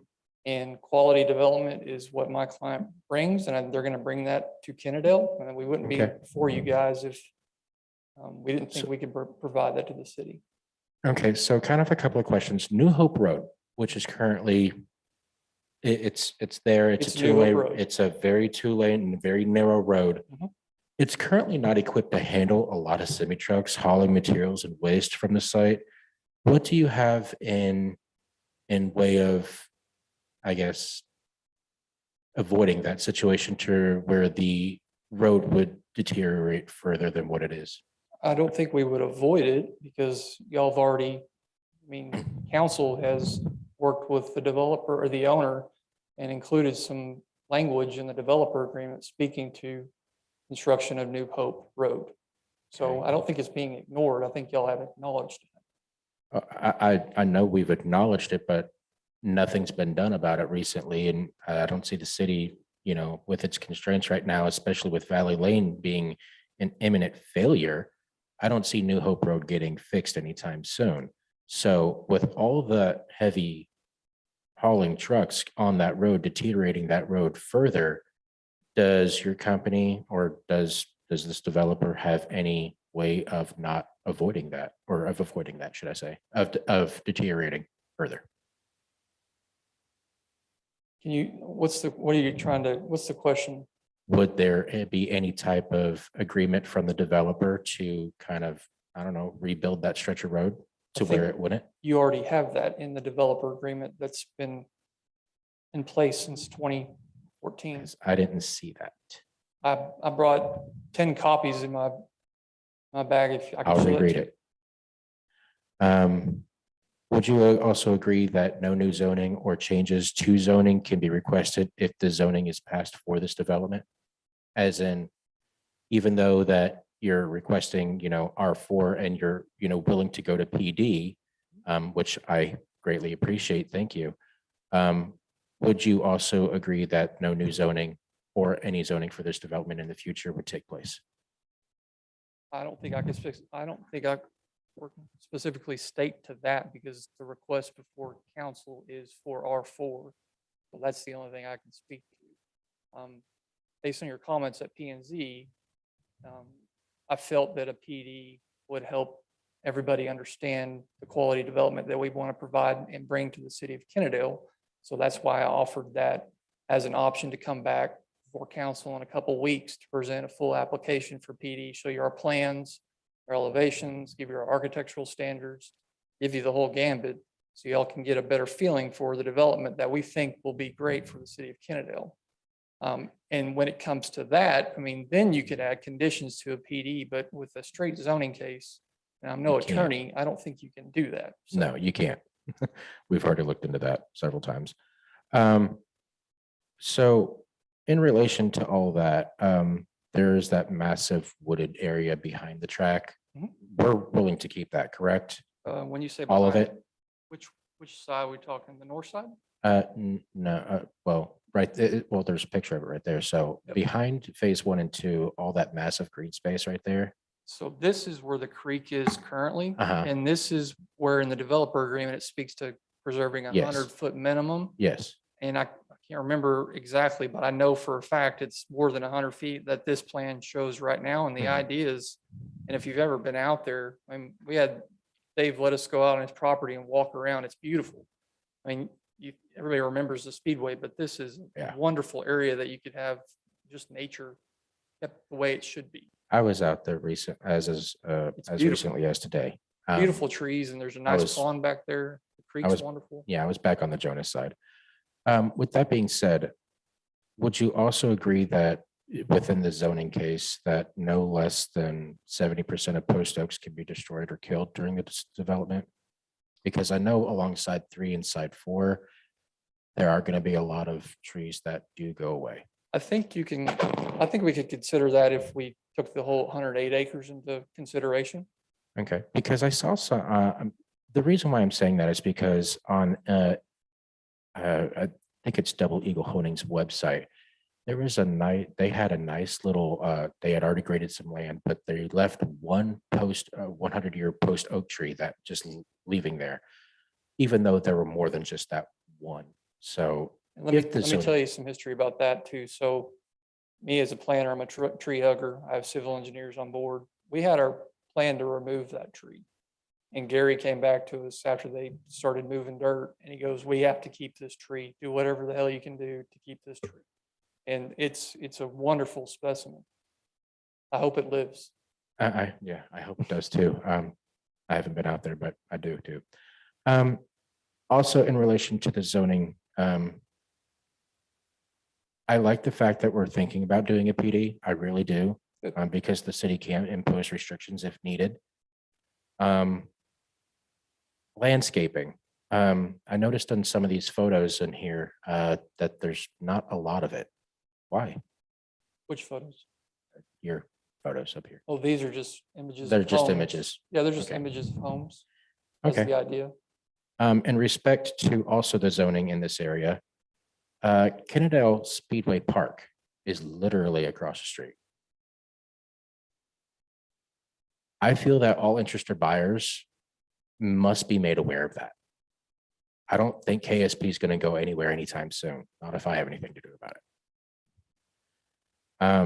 Would the developer in this case, would they be willing to put in the contract of a plat that, you know, any prospective buyer must agree to the measure that at no time can the buyer of the lot ask or petition for KSP to close due to the noise or any other problem with the speedway? I mean, again, I don't think we can speak to that here for this request. I'd have to get back with our client to talk about that, Okay. but I get your And point. Mayor and Council, if I can interrupt, I want to remind the council that the decision before you tonight is based off this site, which is in the city of Kennedale. Your decision should not be based off what's happening in other cities. Yeah. And as we have discussed, it has been brought up, this is a straight zoning request. So city council cannot put any special conditions on any approvals. It was just a question. I do apologize. I live north of I-20 next to Lake Arlington. Yeah. I can hear the speedway from my house. I know. It doesn't bother me. That's why I said there's I gonna know be a it's lot of there, noise. all right? I think that's all the questions I have for now. I'll go ahead and turn it over to somebody else. Any questions? Mayor Pro Tem? So my question was going to be, but now it's not relevant since you're wanting to change it to a PD. Was actually, this would be to you chances. The R4, so let me just back up and say, when I first heard about this, I think the first thing my ear was tuned into was, please don't let this be urban village. And then I heard it was an R something. I was like, yes. What I didn't know at the time is that R4 was approved when?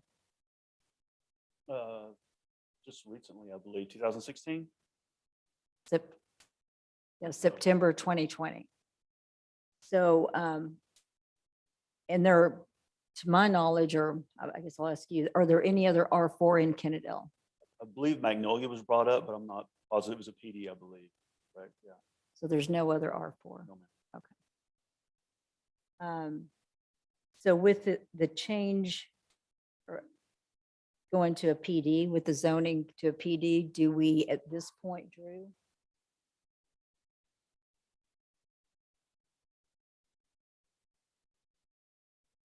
Well, I don't have your unified development code in front of me, but as best as I can remember, the PD process has its own requirements in terms of submittals and approvals at the administrative level before you even get to P and Z or council. I don't know what those are because I don't have those in front of me. But I'm pretty sure there are. If There's a site plan submittal. I mean, if the applicant is willing to do PD, I want them to know that it may not be able to be considered at the next meeting. If there are administrative submittals that need to be made based off the ordinance. There's a site plan submittal. It has- And I don't know if there's any determinations that staff or administration needs to make in terms of any submittals. There's not. Just that site plan submittal that goes in. Essentially, we have it right here. It's just, I can give you more details, tables. For us to come before a zoning change requests, we have, again, do our due diligence planning efforts.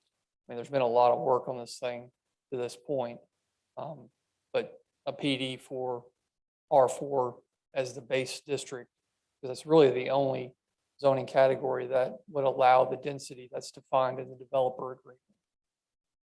Any of the other districts, we don't meet those thresholds, which, the developer agreement's already kind of in place, so we have to work with that document. So that's the question that I have. I'm not a planning and zoning person, so bear with me, is that even though it would be presented as zone PD next time, potentially, it's still the same lot size. Yes, ma'am. Every PD has a base zoning district that's taken from the city's unified development code. So in this case, we would use R4 as our base district, but then put, different criteria, architectural styles, speaking to materials, those kinds of things, with imagery that's in a packet of some sort that when the home builder comes and pulls building permits, they have something to guide them through the development of the overall master plan. Another thing to keep in mind is with the benefit of having the TERS in place, and I know this may not sound right, but the more lots you have, the more value you have to that community, which means the more value you put in the bucket for the TERS, which then you have more money to build infrastructure to support that area within the TERS. So I think there's a good trade-off of having a denser deal, which, this could be much more dense if y'all would allow it. Because we've done products that are 40-foot lots that look very sharp. I mean, people want to buy a small lot, big house.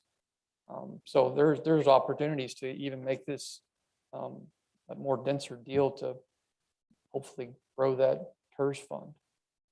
I think because you presented to council in July. And so what I remember is that we asked if there was any possibility of there being an R3. And I believe you came back and said no. Yeah, the R3, I think R3 is 80-foot lots, if I remember. We wouldn't be able to get the density that's in the developer agreement. We're, at least based on that, allowed to get up to 200 lots at a minimum. So going to R3, just due to the fact of all the floodplain, I mean, half this property is in the floodplain. It's very challenging.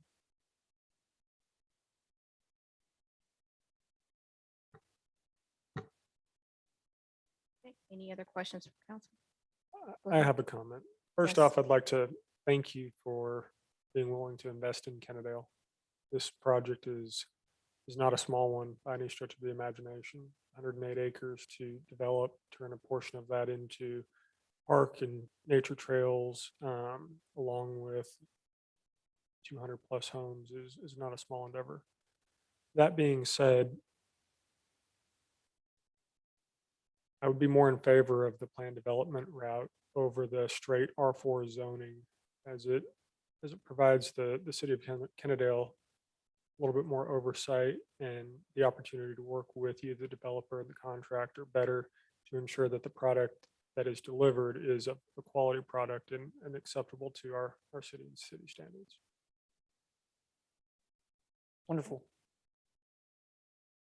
Okay, any other questions? Thank you very much. Thank you. So now we'll go on into the request of speaker forms. Just a reminder, limit your comments to 3 minutes, please. And as you approach the podium, state your name clearly. And if staff could be sure that the mic is on, thank you for attending that. Okay, the first speaker is Jeremy Johnston. Jeremy Johnson, 299 Jonah Road. I'm the other 299. Jonah, I don't know how y'all got two, but we got two. So first, I'd like to thank Dave for his service here and providing Kennedale. I enjoyed it while I was here. I hope you do sell it. You deserve it. But as a citizen, I do have concerns on my properties on the west side there. If you haven't been out there, that floodplain, I would love to see that one picture you just showed of the floodplain and how much water was on the west side of those trees there and how much it would cover up these homes you got up there, because it doesn't make any sense. The astronomical amount of money it's going to cost to build phase 3 and 4 when another developer has backed out. I don't see them building phase 3 and 4. All of y'all were excited about all this greenery, like you want them to keep that. That will not be there. I promise you it won't be there. I don't know how they can do 3 and 4 because there's huge power lines that the city Encore just improved, which now I believe the easement could be moved from 50 to 100 feet. And so if that's the case, that's going to push the houses to the east even more towards that creek on phase 3 and 4 is really my concern. Little Road itself, I mean, New Hope Road there itself, I don't go down there that much, but I just heard him talk about the challenges, the word he used, the challenges on this floodplain and the challenges on New Hope Road that seems like they're going to make us pay for it, right? And so if they're going to make us pay for it, and these citizens that live on New Hope, the astronomical amount that they have to deal with right now with the railroad track, the schooling, and now you're going to have all these huge trucks going down their road. So I've heard all of y'all talk about all these other problems going on in city right now for the last couple months, and how we don't have money. Well, pretty self-explanatory to me right now. If you don't have the money, you're not going to have the money for this. And their money that they're seeing, that $80 million up there, well, it doesn't sound like they're going to be able to even make 3 and 4 happen. So just reduce that in half of the tax rate that you're going to get. I don't see how you can put this on the city for the $10 million, I think is what you talked about, 2014 for New Hope Road. So, I mean, that you guys are talking about, yeah, that's epic failure you're talking about on one road that's about to just be destroyed. So please look at this a little bit more, deny it today.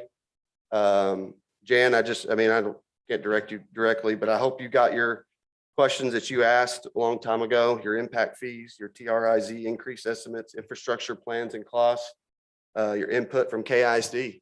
I mean, I have a family member that teaches in KISD, and they're changing already from 2nd grade to 5th grade at Delaney because of the amount of citizens and the kids that are coming into these schools. So ask yourself that. Have they at the planning and zoning meeting, they didn't have any answers for that. They had no answers for the Kennedale ISD, how that's going to impact that. 3 minutes is up. Thank you very Thank much you. for your comments. Okay, next speaker is Liz McDonald. Oh, okay, that's fine. I It's don't up to really have you. a lot. Okay. I applaud him. I live off New Hope and I'm looking at that.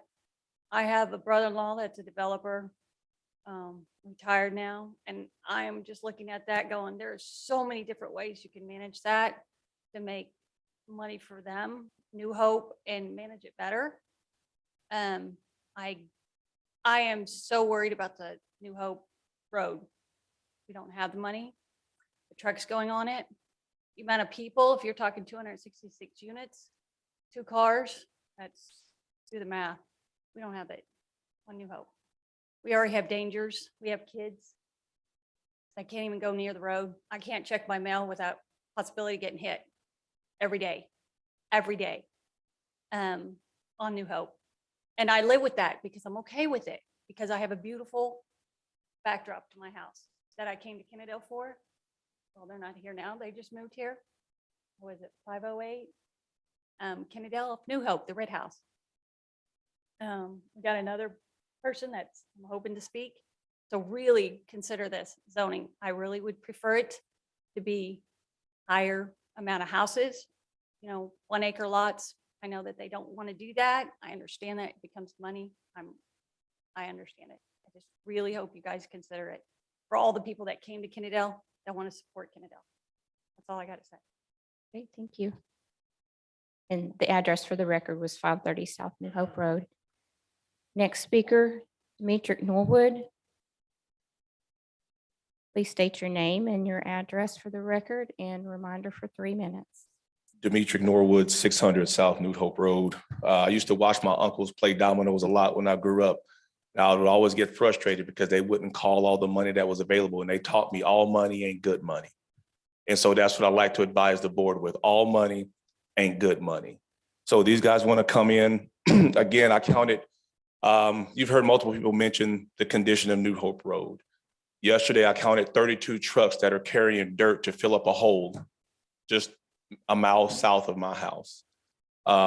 So when you start talking about bringing another 200 plus homes, that's more trucks, that's more damage to the road. The year before last, I watched a young man die on my street because of the conditions of New Hope Road. I was the first one on the scene, saw the motor sitting in his lap and him gurgling blood because of New Hope Road. One of my neighbors, their car just flipped in front of their house, tore up their fence on New Hope Road.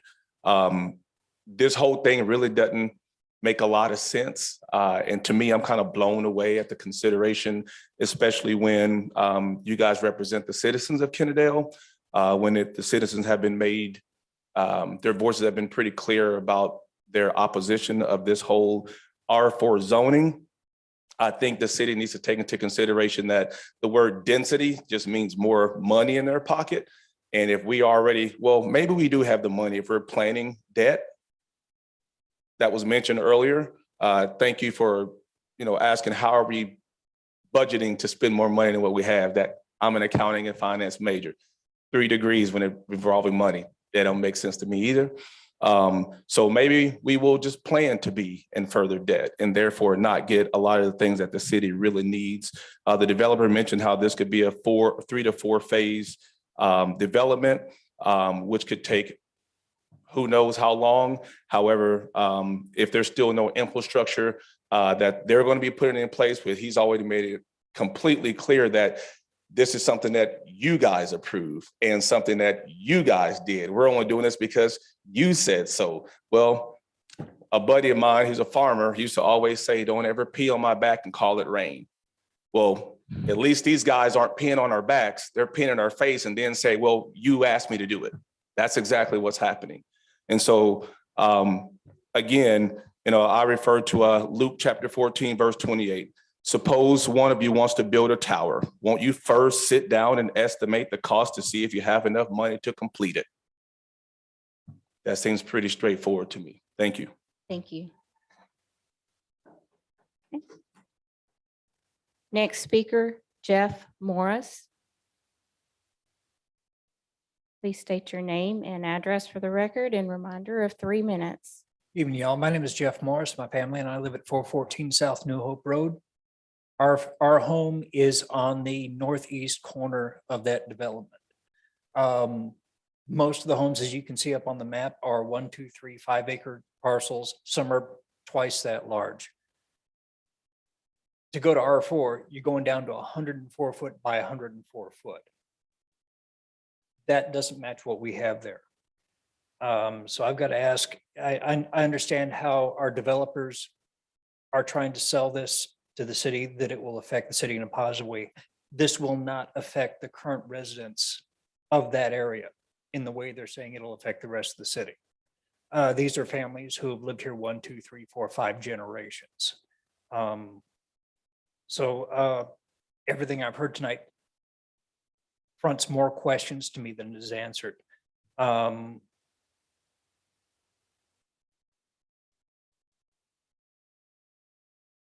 We don't have funding for Valley Road, yet we have funding for 10-inch sewers, water lines for this.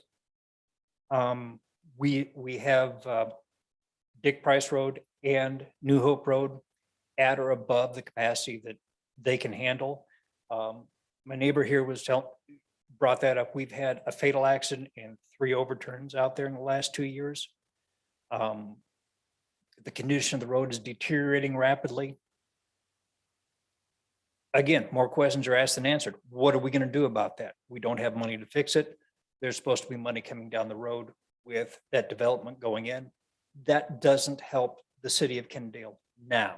That does not fund running sewer lines. It does not fund running water lines to this. That's money that will come after the fact.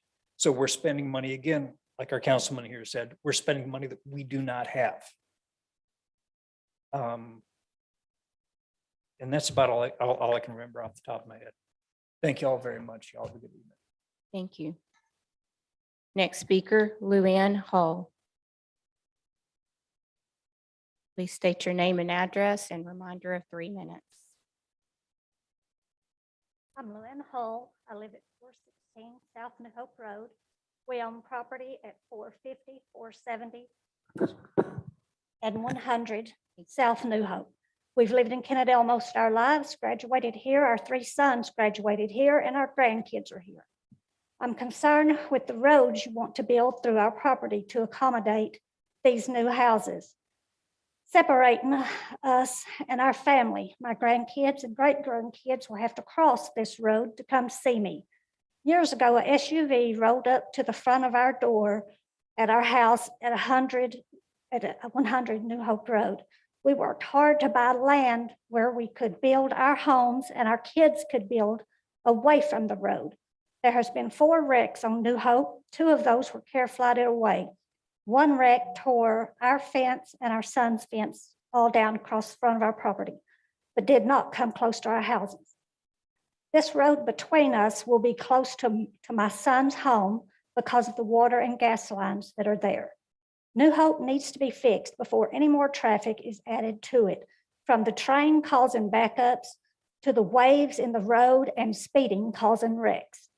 The developer does not care about all the problems he's causing. He will fill his pockets with money and be gone. The city may want the revenue, but you're already overcrowding our schools with the new apartments and 2 building projects that are on sublet. Not to mention the traffic backup on our 2-lane roads with people trying to get to work and kids getting to school. People move to Kennedale to get away from traffic and the hustle and bustle of big cities, to have a little land around them without being too far out. And where are all the coyotes, fox, and bobcats going to go when you put all these new houses where they live? They come up my driveway, jump the fence to the drag strip. We've killed 6 snakes in our backyard this spring. 2 were water moccasins. 1 almost bit me. They will be in all these new houses' yard. 266 houses is way too many for this area. I think as leaders of our city, you need to do something good for its longtime residents and vote against this R4. It's way too much. All this park area he's talking about, that's where all the water moccasins live in that creek down there. That's where all the coyotes and the bobcats and foxes live. And he's talking about making that a park for our kids to go to. That's just crazy. People are going to be getting attacked by all the wild animals that live there at the back of that property. I don't know what you're going to do about that. Our policemen can't be everywhere.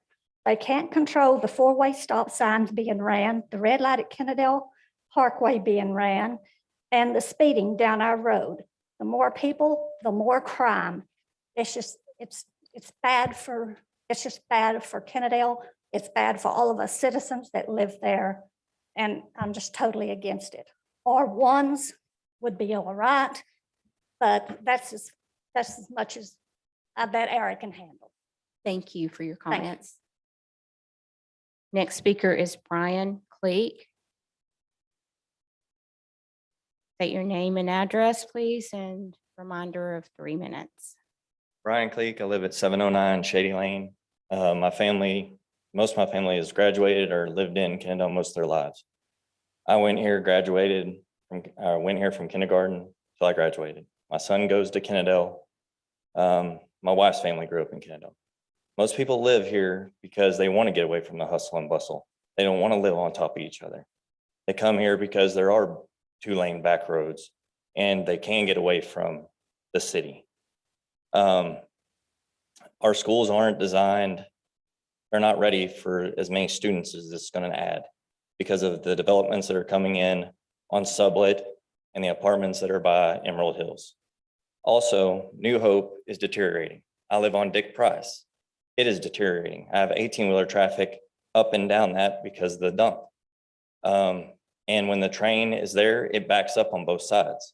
And if it's blocking the other way to go towards New Hope, you have to go all the way to England to get around.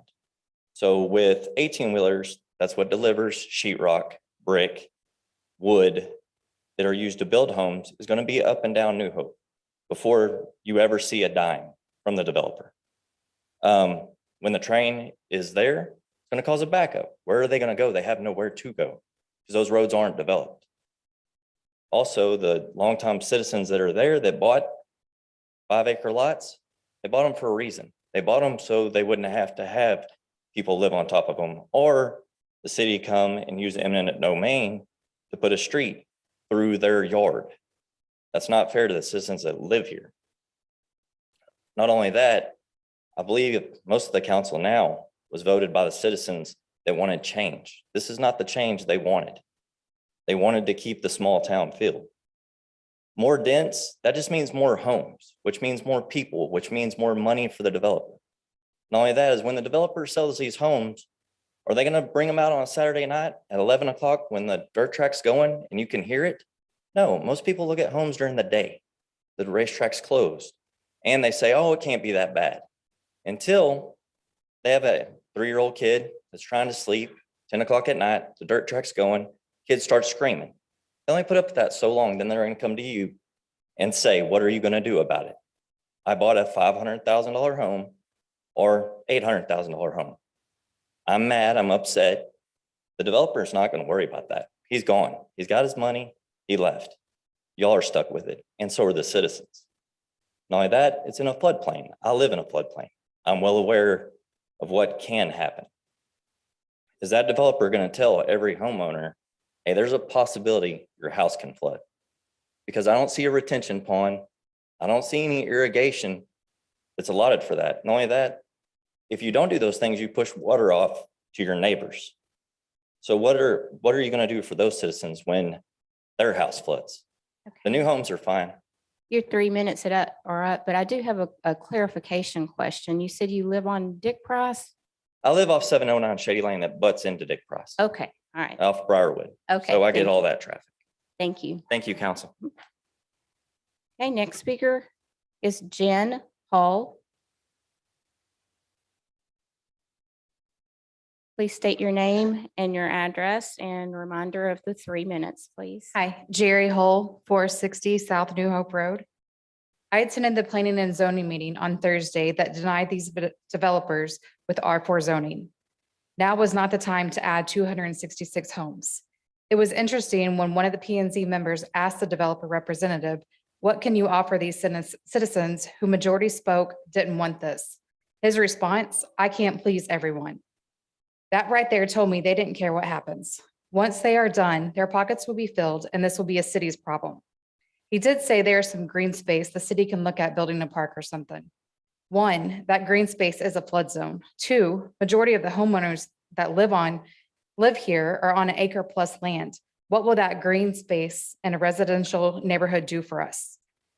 How about moving the main entrance over a few feet so cars shining through an existing home or won't shine through an existing homeowner's window? How about a nice brick fence around the outside surrounding neighborhood?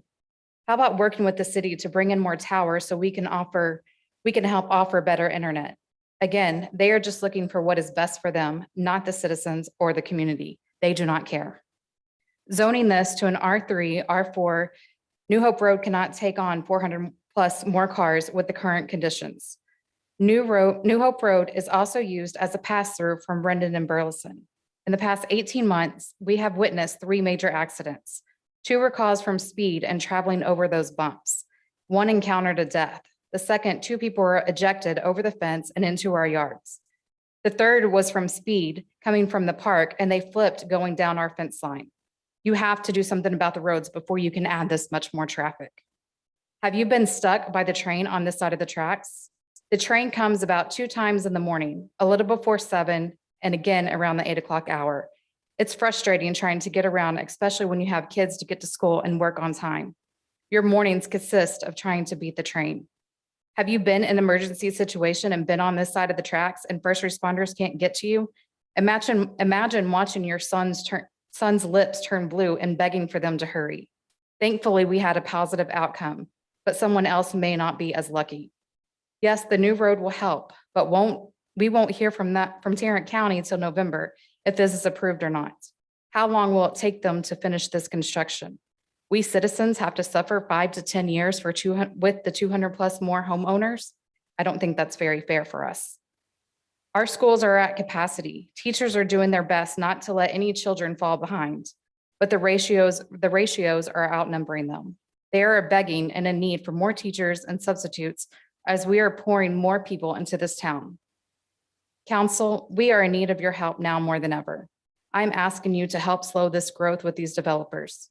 If voting is something you have to do today, either deny or rezone this to R1, R2.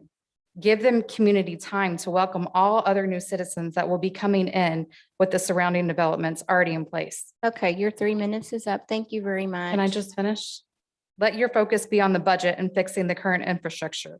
Continue to build your empire so we can continue to work as a community and Okay, getting the I'm right sorry. If people I and allow business in you, I'd place. have to let everyone. Give us time to So, adjust to the next speaker, chaos. that Please, we it'd will be soon. Jacob Sumter. Jacob Sumter.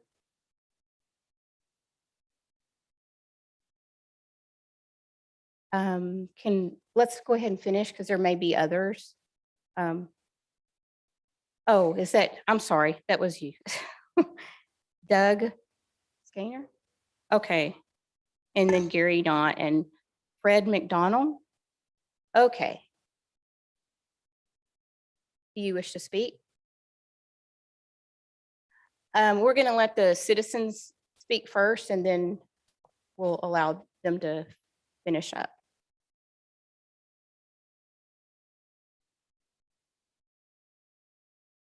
Okay.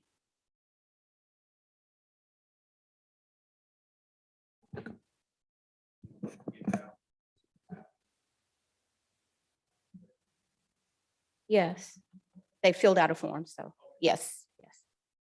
You're allowed to. Mr. McDonald, could you please state your name again for the record and your address, and just a reminder, 3 minutes, please. Fred McDonnell, 530 South New Hope Road. My wife Liz spoke earlier.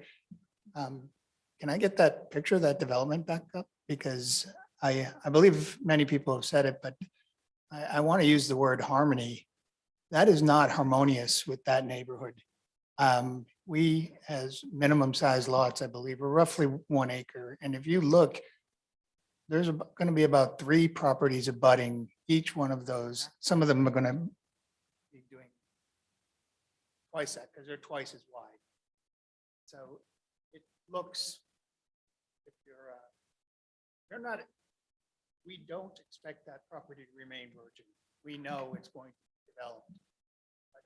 Think about the harmony of what that neighborhood is, people who bought property in that area, what they want, and what people who would move into that neighborhood would ultimately want.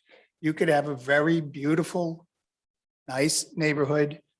I want to say that where that road is proposed to go through, right now there's an area there that the community uses, the local community and people from around there. Just the other night, they had a get together, probably had over 50, maybe even more people playing cornhole, having a good time. And that's the area we meet. That's the middle of that street right now. So again, when I look at that, that is, and I think I actually heard the word townhome. To me, townhome sounds really scary. Sounds like, do they share an actual property with a wall with another home? They do. Oh, that's a nightmare. So I can only add, I know people have to develop it, and I know sooner or later it will be something else. We're asking you to consider the people that live in that area and what it could be, and so that it doesn't destroy their dreams, which is ultimately what I think everybody here is saying. Thank you. Thank you. Okay, now we will go.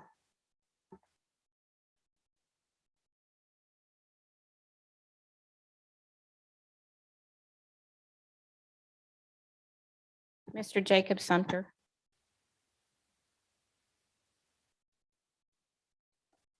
And just a reminder for everyone that this is the applicant. So it's a little different than, you know, visitor speakers. So you do have a little longer than the 3 minutes because you're the presenter. In all honesty, I really just taken notes based on feedback hearing. So see if I can go through them and maybe answer some of the questions. So there's mention of the Encore track just west of our development, which is not an easement. It's actually fee simple owned by Encore. So of course we can't develop on that property because we don't own it. So the future phase 4, which is on the south side of Future Little Road, our road abuts their property. So we wouldn't be developing on Encore's tract. Everything north of that, that's all high and dry. It's out of the floodplain. So really just trying to maximize potential for backyards opening to the open space. It's kind of the idea there. The floodplain, no houses will be in the 100-year floodplain. Y'all have a very defined criteria. So when we submit our preliminary plat applications, construction plans, there'll have to be a flood study that your third-party consultant will review. So I can assure you that I have people on my staff that we do this on a daily basis, and we'll work with your staff to make sure the plan meets y'all's criteria. There are a lot of discussions about New Hope Road. What's currently happening today, I mean, we can't take fault for that because we're just here before you asking for a zoning change. So I hope there's some understanding of the issues that are happening now. We're not causing those. And I think on your agenda, you had reference to Future Little School Road, which when built, if hopefully y'all are grateful to get funding for that. I mean, I think that will help relieve a lot of traffic congestion and get everybody over to Business 287 because you'll have a flyover over the railroad. So I think there's some opportunity there, and I wish y'all good luck on that. You know, Mr. McMillan sitting over here, I mean, he had to close his operations based on pushback from the council at the time. And, you know, he had to cease operations of his raceway. And that was his whole reason of coming up with the developer agreement. That way he can get some value out of his land that's sat vacant since 2016. And it's taken him some time to find a developer that has some interest. And you have that developer here tonight that we think we can do something great with the raceway.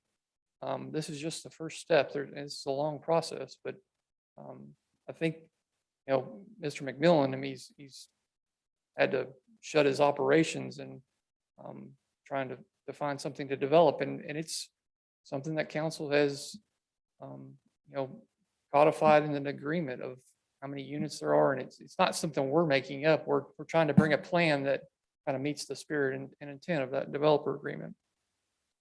Regarding schools, I mean, I posted some slides about the financial impact. I mean, increase in property taxes will certainly benefit KIC. That's the whole point of the property taxes.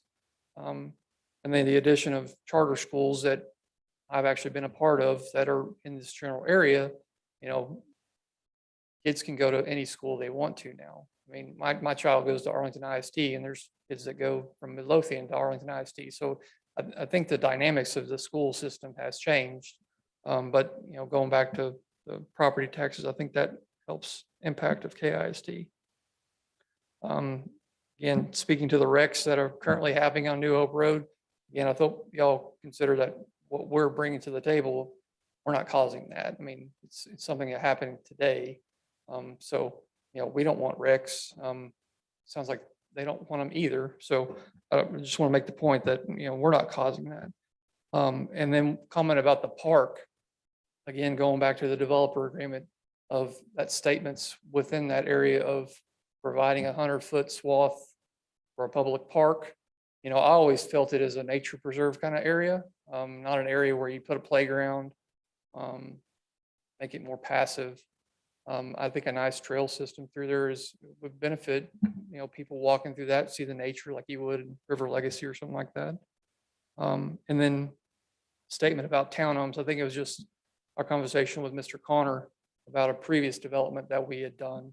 We're not proposing townhomes here. It's not allowed in your R4 zoning district. So whether we wanted to do it or not, we're not asking for it. So just wanted to clarify a few things and appreciate your consideration.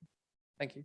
Okay, thank you. And then the other two, one is just to answer questions and the other person says, I do not wish to speak. So are there any other persons? This is a public hearing item. Are there any other persons wishing to speak? Would you please approach the podium, state your name clearly and address, and reminder 3 minutes, please. Thank you very much. Rocky Gilly, 220 South Dick Price Road. This is a very difficult decision that's played out over a number of years. The McMillans have been waiting to sell this property for years, and an opportunity's come along, and they need to be treated fairly. Also, the people that live in that area need to be treated fairly. The whole purpose of zoning is this. First is public safety. That's the highest reason for zoning, so that you live in something that's designed for the capacity of the amount of people that live there, and that you don't live next to a fertilizer plant and your roads are not overloaded. The second reason for zoning is compatibility. You have the expectation, if you buy a home that is zoned R1, R2, that something similar to that and compatible with that will be your neighbor. Unfortunately, I don't believe that this current zoning that's being requested is compatible with that neighborhood. And I also think that the infrastructure needs to occur before the development. This is in a TERS zone. The TERS is finally generating some money. The whole reason for that TERS zone is to develop the infrastructure in that area. And I would ask you to perhaps negotiate with the developer that the infrastructure can be improved ahead of the development of these this project. Thank you very much. Okay, thank you. Anyone else? Okay, going to close the public hearing at 9:19. And how we normally handle this is we call for a motion and a second and then discussion. So do I have a motion for this item? I have a motion to deny the ordinance regarding a request by Muskogee and Associates for rezoning from C2 general commercial R2 and R3 residential to R4 residential. Okay, we have a motion to deny the request made by Councilmember Connor. Do I have a second? Second. We have a second by Councilmember Jacobson. Open for discussion. I would like to encourage them to come back to us with a more realistic plan. You know, help. I understand the McMillans. Yeah, they were suckered into a horrible deal, especially by previous city councils. That's not this one. I would encourage them to negotiate with us the council and P and Z to kind of come up with something that makes a little bit more sense. Number one, for our residents who live in that area. I'm sorry, but if someone flipped their car in my driveway, oh, no. I'd be gone quick. That they're still there is, I just feel that this zoning, R4, is not conducive to that area. It's not. It just has no business being in that area. I mean, I'll just be honest. R3, yeah. PD, yeah. R4, this exact layout, no. I guess anyone else who wants to talk here. Councilmember Dagenhart, do you have any comments? I'd like to second what Councilmember Connor stated.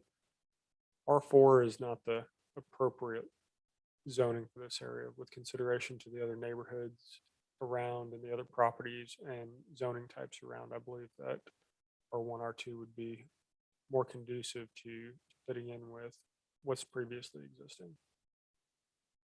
Mayor Pro Tem, any comments? This is really hard. It is a hard decision. The McMillans in good faith made an agreement with the city to close their business in exchange for this development agreement in 2014, and they closed in 2016. And unfortunately, what happened after that is the expectation was that all tracks would close. That was the plan, that in 2014, that was the plan, was that all the tracks were going to close and that whole area was going to be residential like this. So I made note of Mr. Norwood. You said that you moved out there. Well, actually, all of you moved out there for a specific reason. Well, little did you know that that wasn't the plan that the city had. So that was the deal that was made in 2014, and the track was closed in 2016. Within that development agreement, there was infrastructure that was supposed to be done, roads, the sewer, different things, and which, as you all know, has not been done. I do not, like I said, I was excited about this because I was excited that this development would finally come. It's been a long time coming. I initially thought that this was bigger houses, and I now understand R4, what R4 is, and that R4 is a new zoning, that we don't even have anyone zoned R4 in Kennedale. So to put R4 in acre lots, or lots that are acre size or 2 acres, some have, but the majority of you guys are acre lots. It does not seem compatible. It does not. I want it to. I want this to work. I really want this to work for the McMillans, for the developers, for the citizens, but in R4 here, it's just not compatible.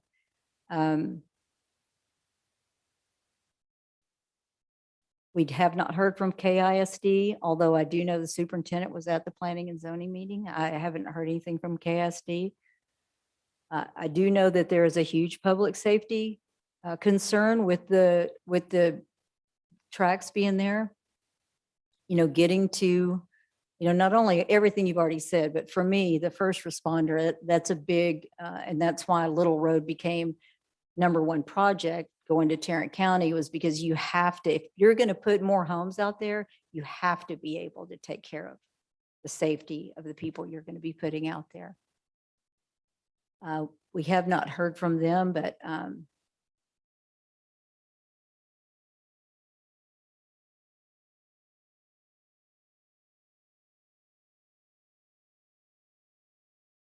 that's all I have. Thank you. Okay, thank you. We have a motion Made by Councilmember Connor and a second by Councilmember Jacobson to deny the request. So now I would call for a vote. All those in favor of the motion to deny the request, please raise your hand. Okay, all voted in favor to deny the request. None opposed. Next item is case number PZ 21-14 to conduct a public hearing and consider adoption of an ordinance regarding a request by H.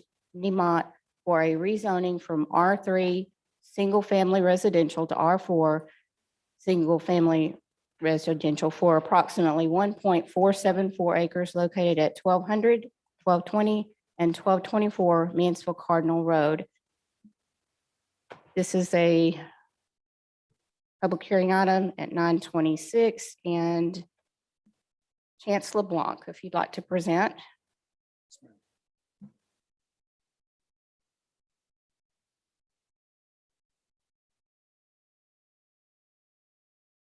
Right, again, this is just 3 parcels that total 1.47 acres. He's asking for a rezoning from R3 to R4 residential. As you can see, the 3 parcels are directly west of the intersection of Mansfield Cardinal Road and Eating Road. All 3 parcels are currently vacant. The lot located in 1220 was previously used as a butane storage tank until 2013. The surrounding uses are a vacant lot to the north, single family to the east and south, industrial along the west. Current zoning map. The current zoning of the site, again, is R3 residential. The existing zoning to the north is C2, which is the vacant lot. Also to the north is R2 residential, or R3, excuse me, R3 residential. And we have some PD and R2 to the east. Along the south of the property is also R3 residential. Along the west again is industrial and PD industrial.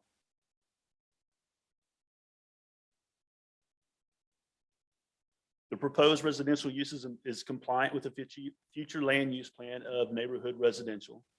The designated area is R4 would be compliant.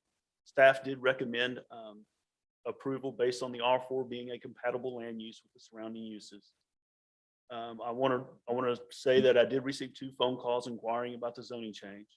One was from Sharon Tuttle, who lives at 529 Eden Road. She was worried about possibly some mini storages going in, but once I assured her there'd be no mini storages, just residential, she was happy with that. She didn't have any objections. And the other one was from Suburban Sheet Metal. They were just inquiring on what the development is once they got the notice. As I stated before, this is he's asking for R4 and R3. The reason why he was asking for the R4 is because the irregular shape of the lot. He doesn't want to do all R4. He just wants to do, some R3, but with that corner piece, he has some irregularities. So he wants to have the possibility or the availability of having smaller lots. As with P&Z, again, staff recommended approval based on R4 being a compatible land use. Again, if approved, the development will be required to meet the standards for R4 zoning. Again, this request would meet the goals of the comprehensive plan principle 2, with only the site being 1.474 acres. The R4 smaller lot residential lots would create a higher density and promote access to housing, which would offers a higher density residential development, providing more housing options. Again, staff did recommend approval. Okay, does council have any questions for? Yes, ma'am. Recommended. Yes, ma'am. I believe they recommended. That I do not have on. We recommended this one unanimously. Yeah, that's right.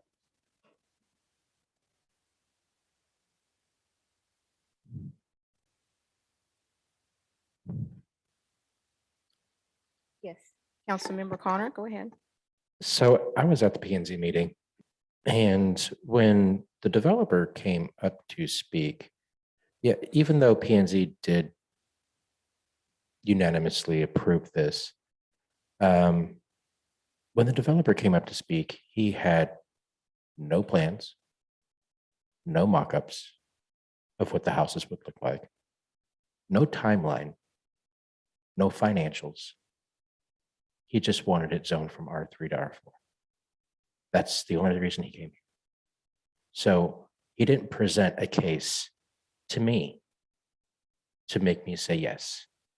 There was nothing there. I mean, yes, I understand it's a very small lot, very small. I've actually driven by it. I don't see an R4 going there, especially, you know, when the developer said he wanted to put like, what, 12 houses there? He said 12 houses there, but that I think that is very, Ambitious, yes, sir. very, because I don't think that lot will fit, well, I don't think that lot will fit 8. Correct. And again, for single family residential, you don't have to have a site plan. Sure. But like I said, he had no plans, no mock-ups of what the houses would look like, no timeline, no financials. It's just a no for me, especially when there's no plan. I'm sorry. That's pretty typical for the number of houses and the stage in the process that we're in. They just came with a plan, even though they were just wanting an R4. They came with a plan. They came with financials. They came with mock-ups. They came with everything. This guy came with nothing. 266 homes. Versus 8. It's still the same requirement for me. I'm sorry.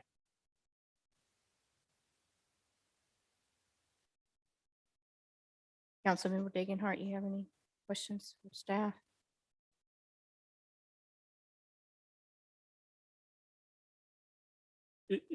Clarify for me, is there only one lot that would require the R4 change, or would it need to be all 3 lots?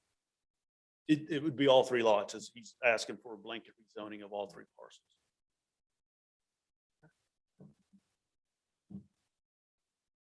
That's my only question for now. Thank you. Mayor Pro Tem? Yeah, I could see if the reasoning was because some homes he wanted R4, if maybe one of the plats he had requested R4 and leave the others R3, that would have been a little bit different. Maybe you could share that with him. The other question is, do we know if there's water sewer infrastructure in place there? Yes, ma'am. So this is an acre and a half? 1.47, roughly. 1.47, I see it, yeah.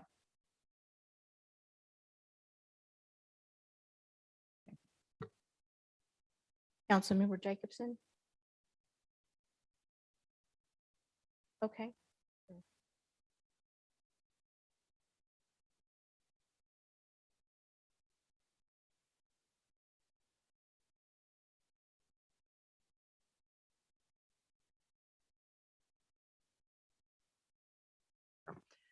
As far as R4 goes, and just to clarify, does it have to be a residence? Is there anything outside of a residence that could be in an R4? No, ma'am. It's strictly R4. He wanted that. Particularly, it's cumulative zoning, right? So he gets R4, he can put R3, R2, R1 in it, but yes, it's strictly just single family. Okay, thank you. Okay, is the applicant present? No, ma'am, I don't see him present. Do you have any other comments for your staff? Okay, thank you. Are there any persons wishing to speak? This is a public hearing item. I have no one that signed up in advance, but it is a public hearing item, so that makes it a little different. Please state your name clearly, your address, and reminder 3 minutes. Richard Weber, 2703 Crestmore Court, Arlington. Just looking at the numbers, if you multiply 12 houses times 0.11 acres, which is a minimum of what R4 is, that's 1.32. This is only 0.15 acre more than the minimum lots for R4. So if he was planning on building some R3s in there, in addition to the R4s to make a total of 12 houses, there'd only be room for 1 R3. Just playing out the numbers. Thank you. Thank you. Anyone else? Okay, hearing none. I'm going to close the public hearing for this item at 9:35 PM. And at this time, open the floor for a motion. Motion to deny. I have a motion to deny this request. Do I have a second? Second. Okay, motion made by James Connor and seconded by Julie Jacobson. Any discussion? If we haven't learned our lesson from straight zoning yet, I don't know if we ever will. That is my only, that's my only thing with these developments. They want straight zoning. No. If we haven't learned our lessons yet from our straight zoning problems, I don't know if we ever will. I'm just clueless, I guess. I don't know. Any further comments? Okay, then we have a motion on the floor and a second. If Let's- Okay, yes, sir. If I could just add one thing. I know, I appreciate the council's concerns, but this is a straight zoning request. They're not obligated to submit plans or financials. I understand that's a council concern, but when you're making that decision, that's not something that's required by the ordinance. So the sole issue before you is whether or not R4 is appropriate for this particular site. It wasn't the fact that they didn't, well, that play, for me, I would like to see what something would look like if it was built there. That did not play into the factor here. What did play into the factor is that it is straight zoning. I just feel that, if a developer comes to us and wants us to zone something for them, I'm okay with zoning it for them. Give me something to look at, though. I'm a visual person.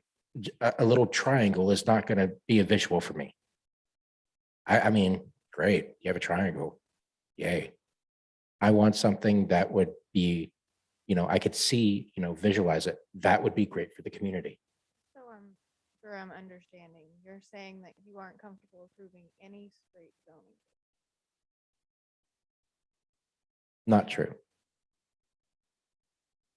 I would be comfortable with doing a straight zoning case if it was within, if I felt that it was look good in a community setting. That's why I said. Define to me what a straight zoning case is. Well, just to interrupt, I think the discussion on straight zoning should be taken on a case-by-case basis. And Correct. We're talking about the case. We're talking about this one specifically. So I don't know that it's appropriate to comment on all cases in the future. Correct.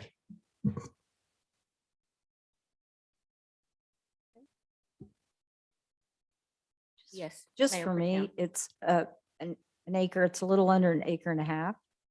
And to put R4s, it's too small lots in that area. The majority, I think it's Beacon Hill is the next subdivision, and the rest of that out there is a pretty rural area. I did drive by it today. And so for me, it's just the R4, the smaller lots, and just too many homes, too small of a place. I would be open to consideration of R4 for the corner lot, the small Right. lot.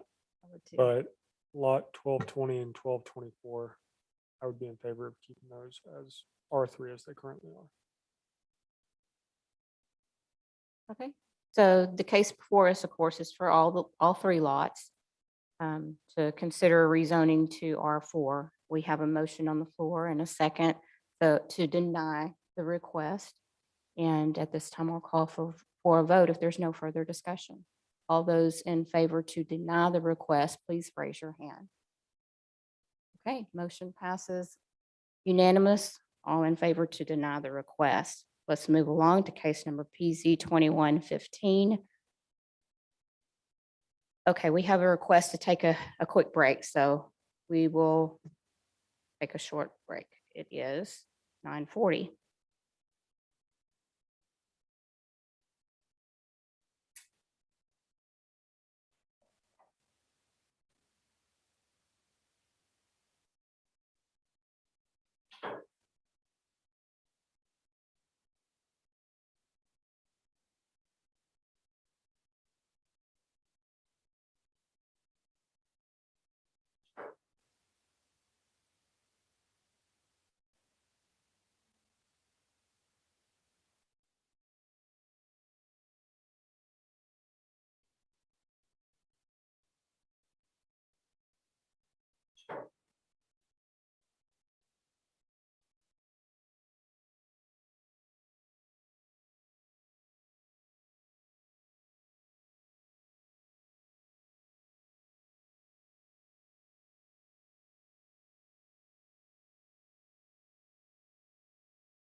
It's 9:46 and we will resume case number PZ 2115. Conduct a public hearing and consider adoption of an ordinance regarding a request by FC Designs for a rezoning from R3 Single Family to TH Townhome District for approximately 0.35 acre located at 6800 Oak Crest Drive West in Oak Crest Addition. And the time is 9:46, public hearing item. And Chance, would you like to present, please? Yes, ma'am. I'd just like to say that the next two cases are by the same applicant, Okay. and they're pretty much identical. This request is to rezone a vacant residential lot to townhouses by FC Designs. The site is located about a quarter-mile west of 287 and Link Street intersection. The lot has been vacant since 2009. The surrounding uses are single-family to the north, Oak Crest Family Church to the east, and industrial and the South Pacific Railroad to the west. Current zoning is R3. The surrounding immediate zoning is also R3. There is commercial 1 to the north, a neighborhood village to the south, with along with C2 commercial in the south. On the land use map, I need to make a clarification. As presented in the staff report, it was identified as light industrial. It's actually, future land use map has it designated as the employment center.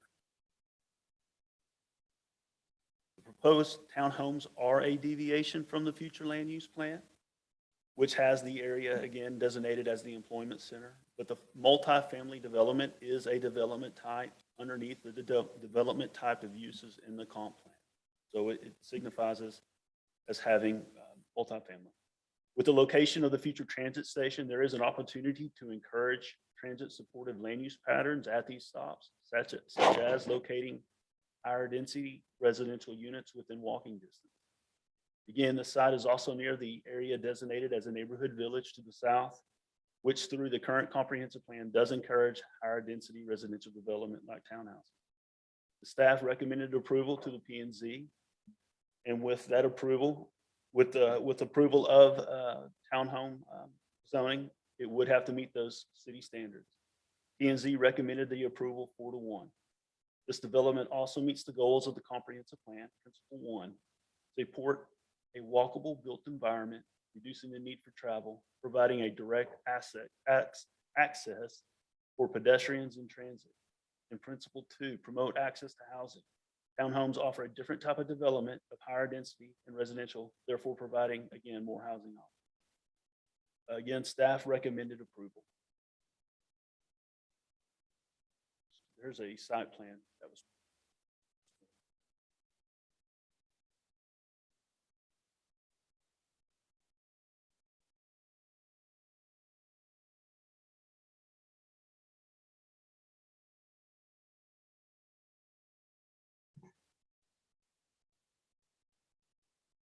Okay, does council have questions for Chance? Mayor Pro Tem? Yes. Question. You want to go first? Go ahead. If it looks like a duplex, is that part of being under a townhome designation? It's a townhome designation designation based on the lots. It looks, each unit will have its own lot. As you can see, it says lot 1, lot 2, lot 3, and lot 4. So they will share a property line, a common wall property line. They do? Yes, ma'am. Because we're talking about two separate pieces of property? It will actually be 3 lots, or not, excuse me, totally. It would be 4 lots right there, then an HOA lot for the street. All right, so maybe I misunderstand here. So are you talking about just 6,800 will be turned into 4 lots? Yes, ma'am. It'd be 4 units. It's a high Okay. density, it's a high density townhome use. Yes, ma'am. And then so for 6,808, it would be another 4 lots? Yes, ma'am. The exact same scenario.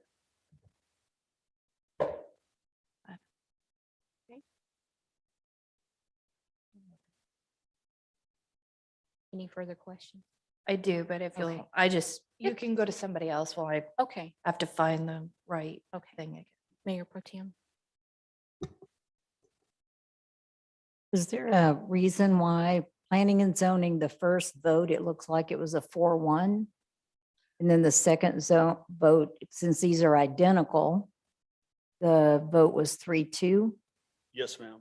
You can see right here, here is the site location for 6,800. There's also a residential lot here. Then the other case is sorry, the mouse is another lot right here. So there is a single family residence in between these two sites. So that was the issue. They presented 4-1. They liked it at first. And when they saw the second presentation and they noticed a lot between it, they had issues.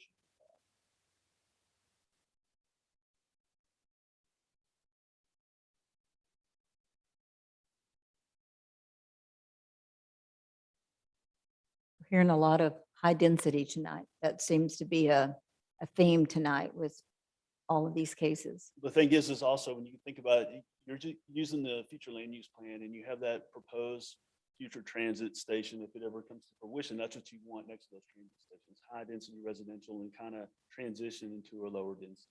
Right, but I'm not arguing with you. No, ma'am. No, ma'am. I'm I just know. sharing No, with ma'am. you what I'm seeing, and what I'm seeing is R3s all around it.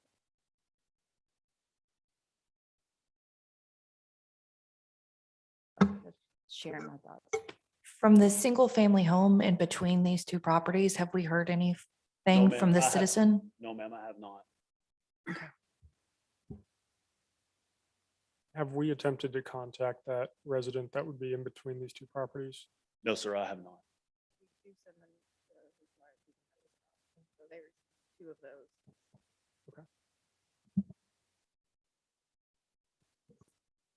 I guess my only problem with this is at the P and Z meeting, they did bring up the factor of the parking lot. Can you go into a little bit more detail about what that entails and what they said? The applicant is here. He can. Thank you.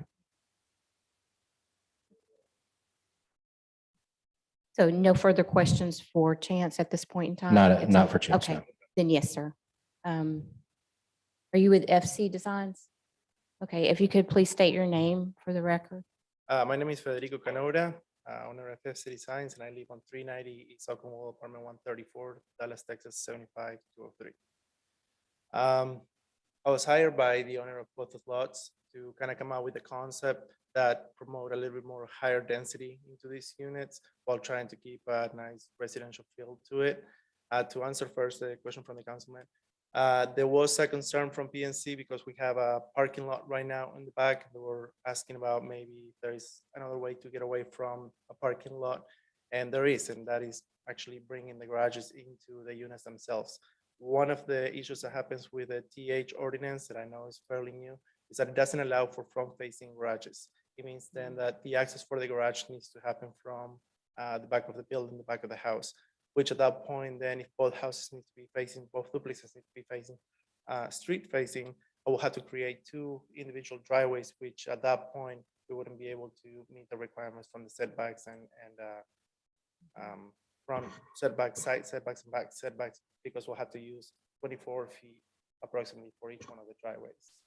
Just for clarification, looking at the diagram of the actual house itself, or Yes. duplexes, should I say? Yeah, thank you. Those parking lots, those are in the back of the lot, is that correct? Facing the railroad? Yes. Okay. It is one requirement too, for if there is a parking lot to be hidden from street view. So it can be placed on the front of the building as well. It needs to be placed at the back of the site. So that little blank area right in front of the duplexes, that would be just like for additional parking, or is that the street? Sorry, if you mind, are you talking about here? Come down lower in front of that, in front, right? No, yeah, all that right there, all that blank area, right? Yes. Yes, What all is that. all that? Just like Just additional parking? landscaping, just to have a little bit of buffer between the new driveway coming in, guiding you towards the parking lot in the back. So like landscaping and stuff? like Yeah, that? it'll be just landscaping. It's about like 3 feet buffer, just gonna have a little bit of space. Okay, The thank you. driveway on the property.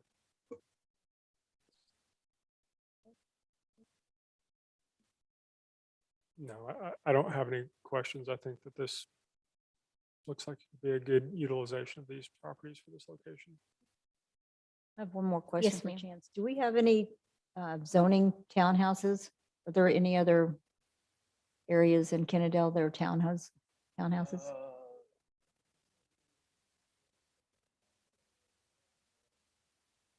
Little Road, right, right. Yes, I voted on that. I regret that now. And I did actually have one more I have one or question. two She just regrets. brought it up.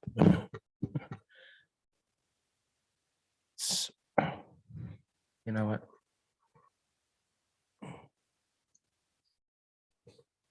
If it comes back to me, yeah, there we go. Thank you. It just came back. The NV location that is on the map, you're saying that the townhomes is a deviation from the future land map, is that correct? It's a deviation from the employment center straight type of zoning. Okay, and that NV zoned property at the very end, that is owned by the EDC, and that is for a future train station? According to your future land use map, that looks like it would be the proximity. I mean, this right here is just, sorry. That dot is very conceptual. So that dot probably needs to be more towards that NV development, that more high intensity neighborhood village development. I believe the NV is the project that was with the UTA students. I have another question for you, sir. Have you spoken with the person who owns the property in between these two properties? No, ma'am. And I assume that the person for the two properties you're involved in is one person. Yes. And then, do you have any history on how the land ended up being divided that way? I don't The only thing that I can comment in regards to having a property in between is that even though we're breaking this into a townhome does allow for 3 stories or 38 feet high. We are trying to keep it into more residential kind of design with just a 2-story facade in an effort to accommodate that without, having a big structure with a small house in between. If you look at the design intent from the street, you will see basically a 2-story home. It'll be a duplex with 2 doors, but as far as like height and architectural style, it wouldn't be something that is looking out of the ordinary in regards to the neighborhood. So it would look favorable and comparable to an R3 home. In regards to size, I mean, they're about 20 feet each, so it's about a 40 feet facade by 25, 26. Well, yeah, feet, but so if you actually look at like an R3 home, that would actually look like an R3 it's- home. It's a 3,000 square feet altogether building. Each house, yes, each one, and then 3,000, and then there's one behind it, so it's 6,000. 1,500. It is 1,500, 1,500, 50. So There's there'll 4 be units. basically 4 houses on there. So here's where I'm a little bit confused is you said if you bring the garage in, Mhm. you have to make it 3-story. Yes, that's correct. In regards to having 20 feet facade for each one Right. of the units, if you need a garage that is 16 by 18, Right. that takes pretty much your whole first floor, which only allows for a small foyer on the front, garage in the back, stairs straight into your living room and kitchen, which means all the, like all the Yeah. rest of the bedrooms will have to go into another floor. There's just not enough space to bring the garage without having to go an extra floor.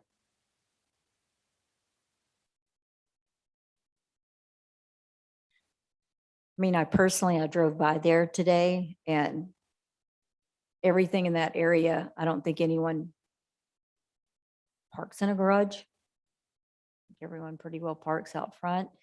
I do understand the question about the parking lot and what it's gonna, you don't want to have people just hanging out in their parking lot. I understand that.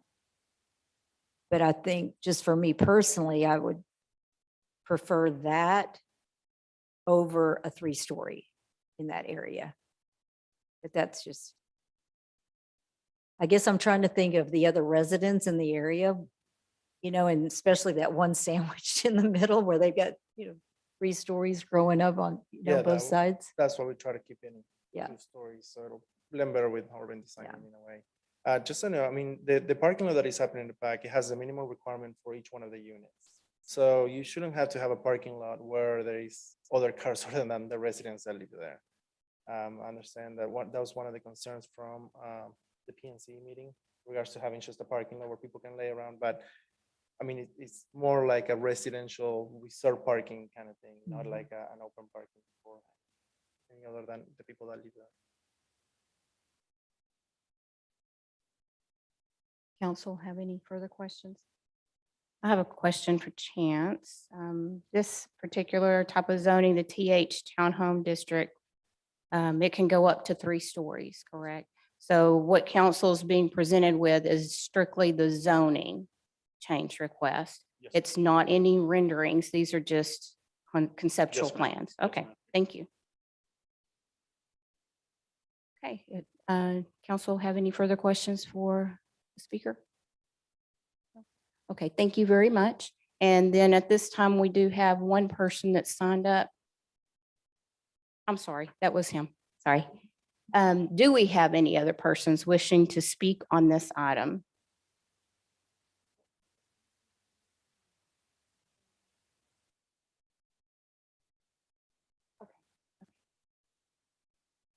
Okay, so there's no further persons wishing to speak at this public hearing item, so I will close the public hearing at 10:02.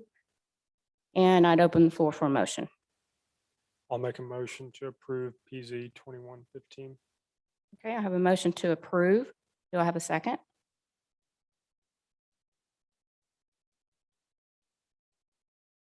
No second. That motion dies. Reopen the floor for a motion. I was hoping to have a little discussion before anybody makes another motion. Can we do that or no? Yes, go ahead. So my main concern with this is that I can understand how this plan would work in that area, but I'm very concerned about having that one property in between the two.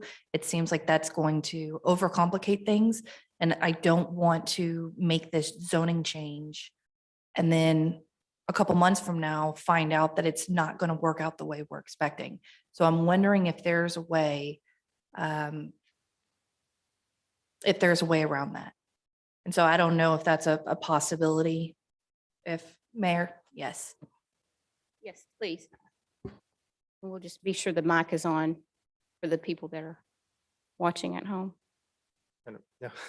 No, the reason why we went into a TH is because it does allow for a higher density that went with the comprehensive plan that it was presented from the city of Kennedale. But if there was anything like a residential that would allow a duplex or allow to have two primary buildings still under a residential on our zoning, I mean, we can definitely look into that option.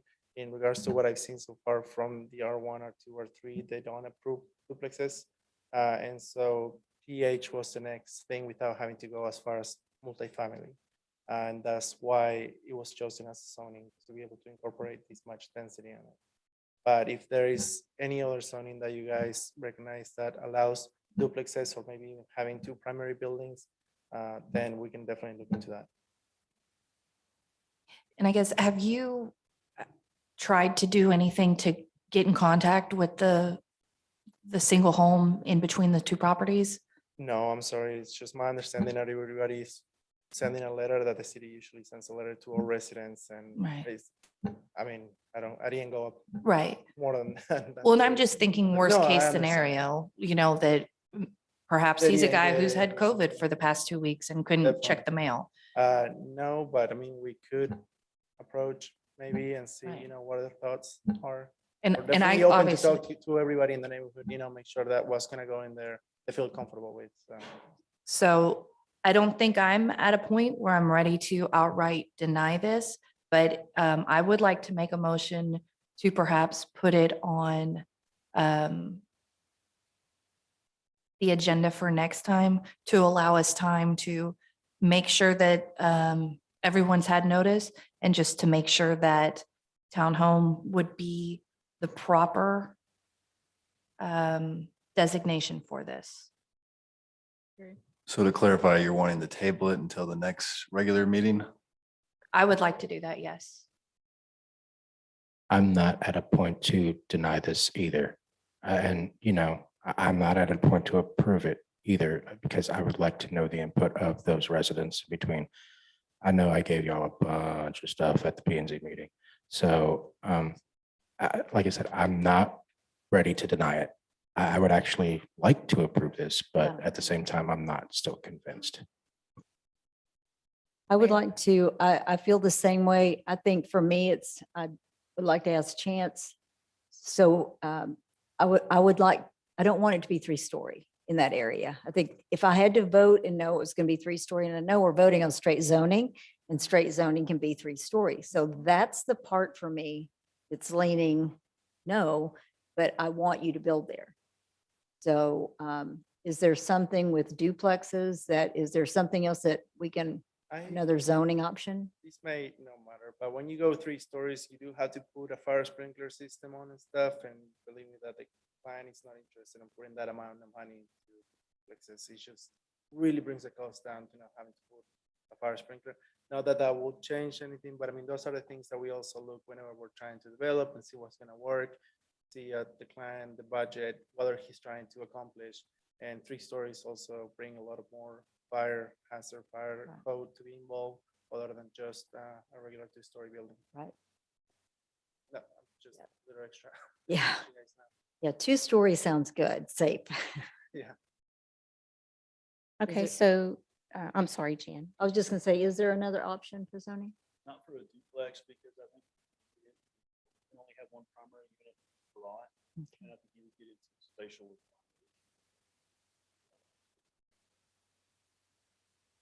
And would a PD be applicable to this? I'm not a planning person, so I'm just asking you. We could do a PD to it. some more, some language in that. High restrictions. Yeah. Door restrictions and stuff like that, that comes into a PD, the city has a little more control, but goes into the PD, so you could limit that. Is that something you'd be open to? I will have to go through all of my clients, see what the process is. I'm not familiar with how the PD processes with the city of Kennedale. Austin, so that's the thing. I But would we're just- definitely open to the idea. if I that's see something your that we- face. We could do a PD. Caveats and some limitations. That's common. Is it necessary? The PD, if I could interrupt, the PD district may have acreage requirements. Hmm. Something, See, I'm not familiar with. it's something we would need to verify.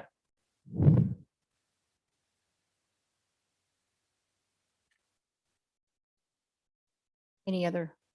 Yeah, 'cause I want you to build there. Okay. So do you want to keep your motion as stands, motion to Well, table? one thing I would ask, if you could amend your motion and move to continue the public hearing and table this until the next regular city council meeting. I make that amendment to my motion. So we have a motion to continue the public hearing and to table this agenda item until the next regular city council meeting. Do I have a second?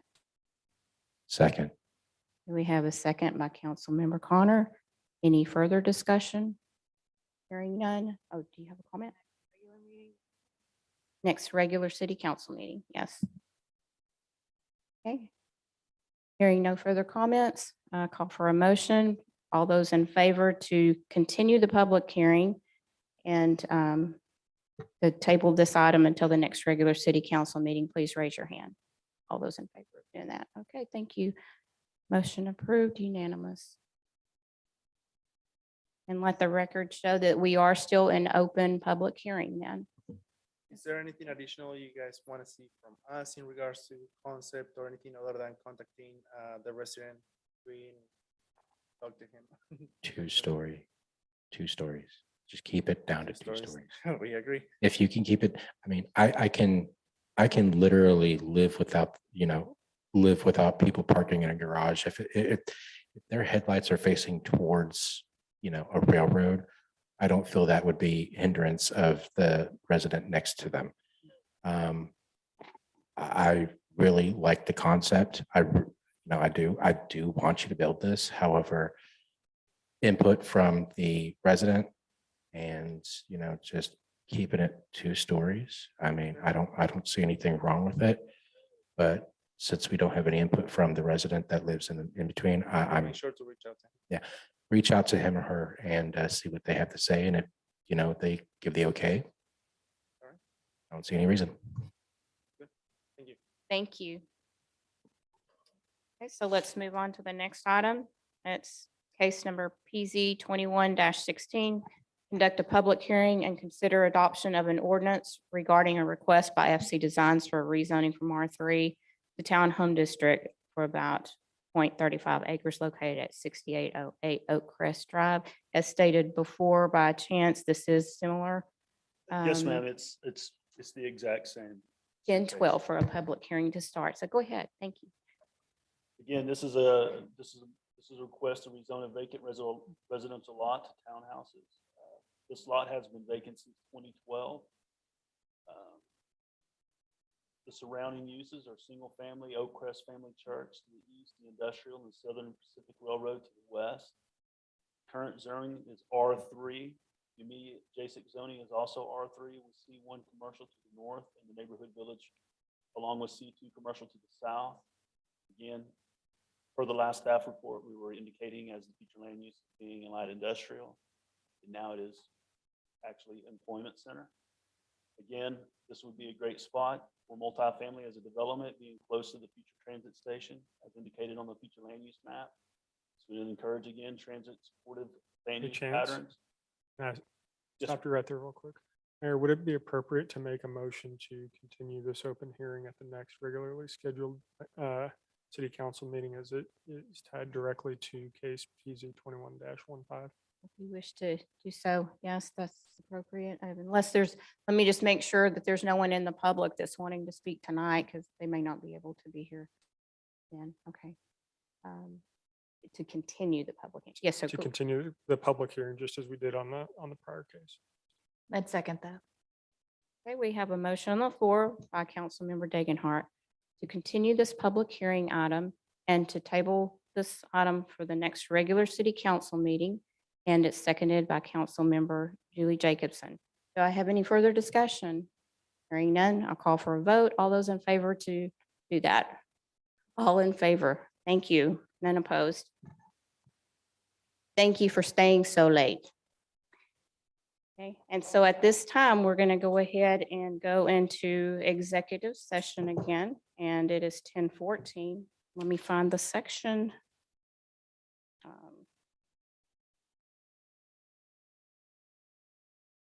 Oh, here we go. This is pursuant to section 551.074.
We'll re-adjourn the meeting at 10:49 PM. No further action. Do I have a motion to adjourn? Motion to adjourn. Have a motion and a second on the floor. Any discussion? Hearing none. All those in favor, please raise your hand. All in favor, thank you. Meeting adjourned at 10:49.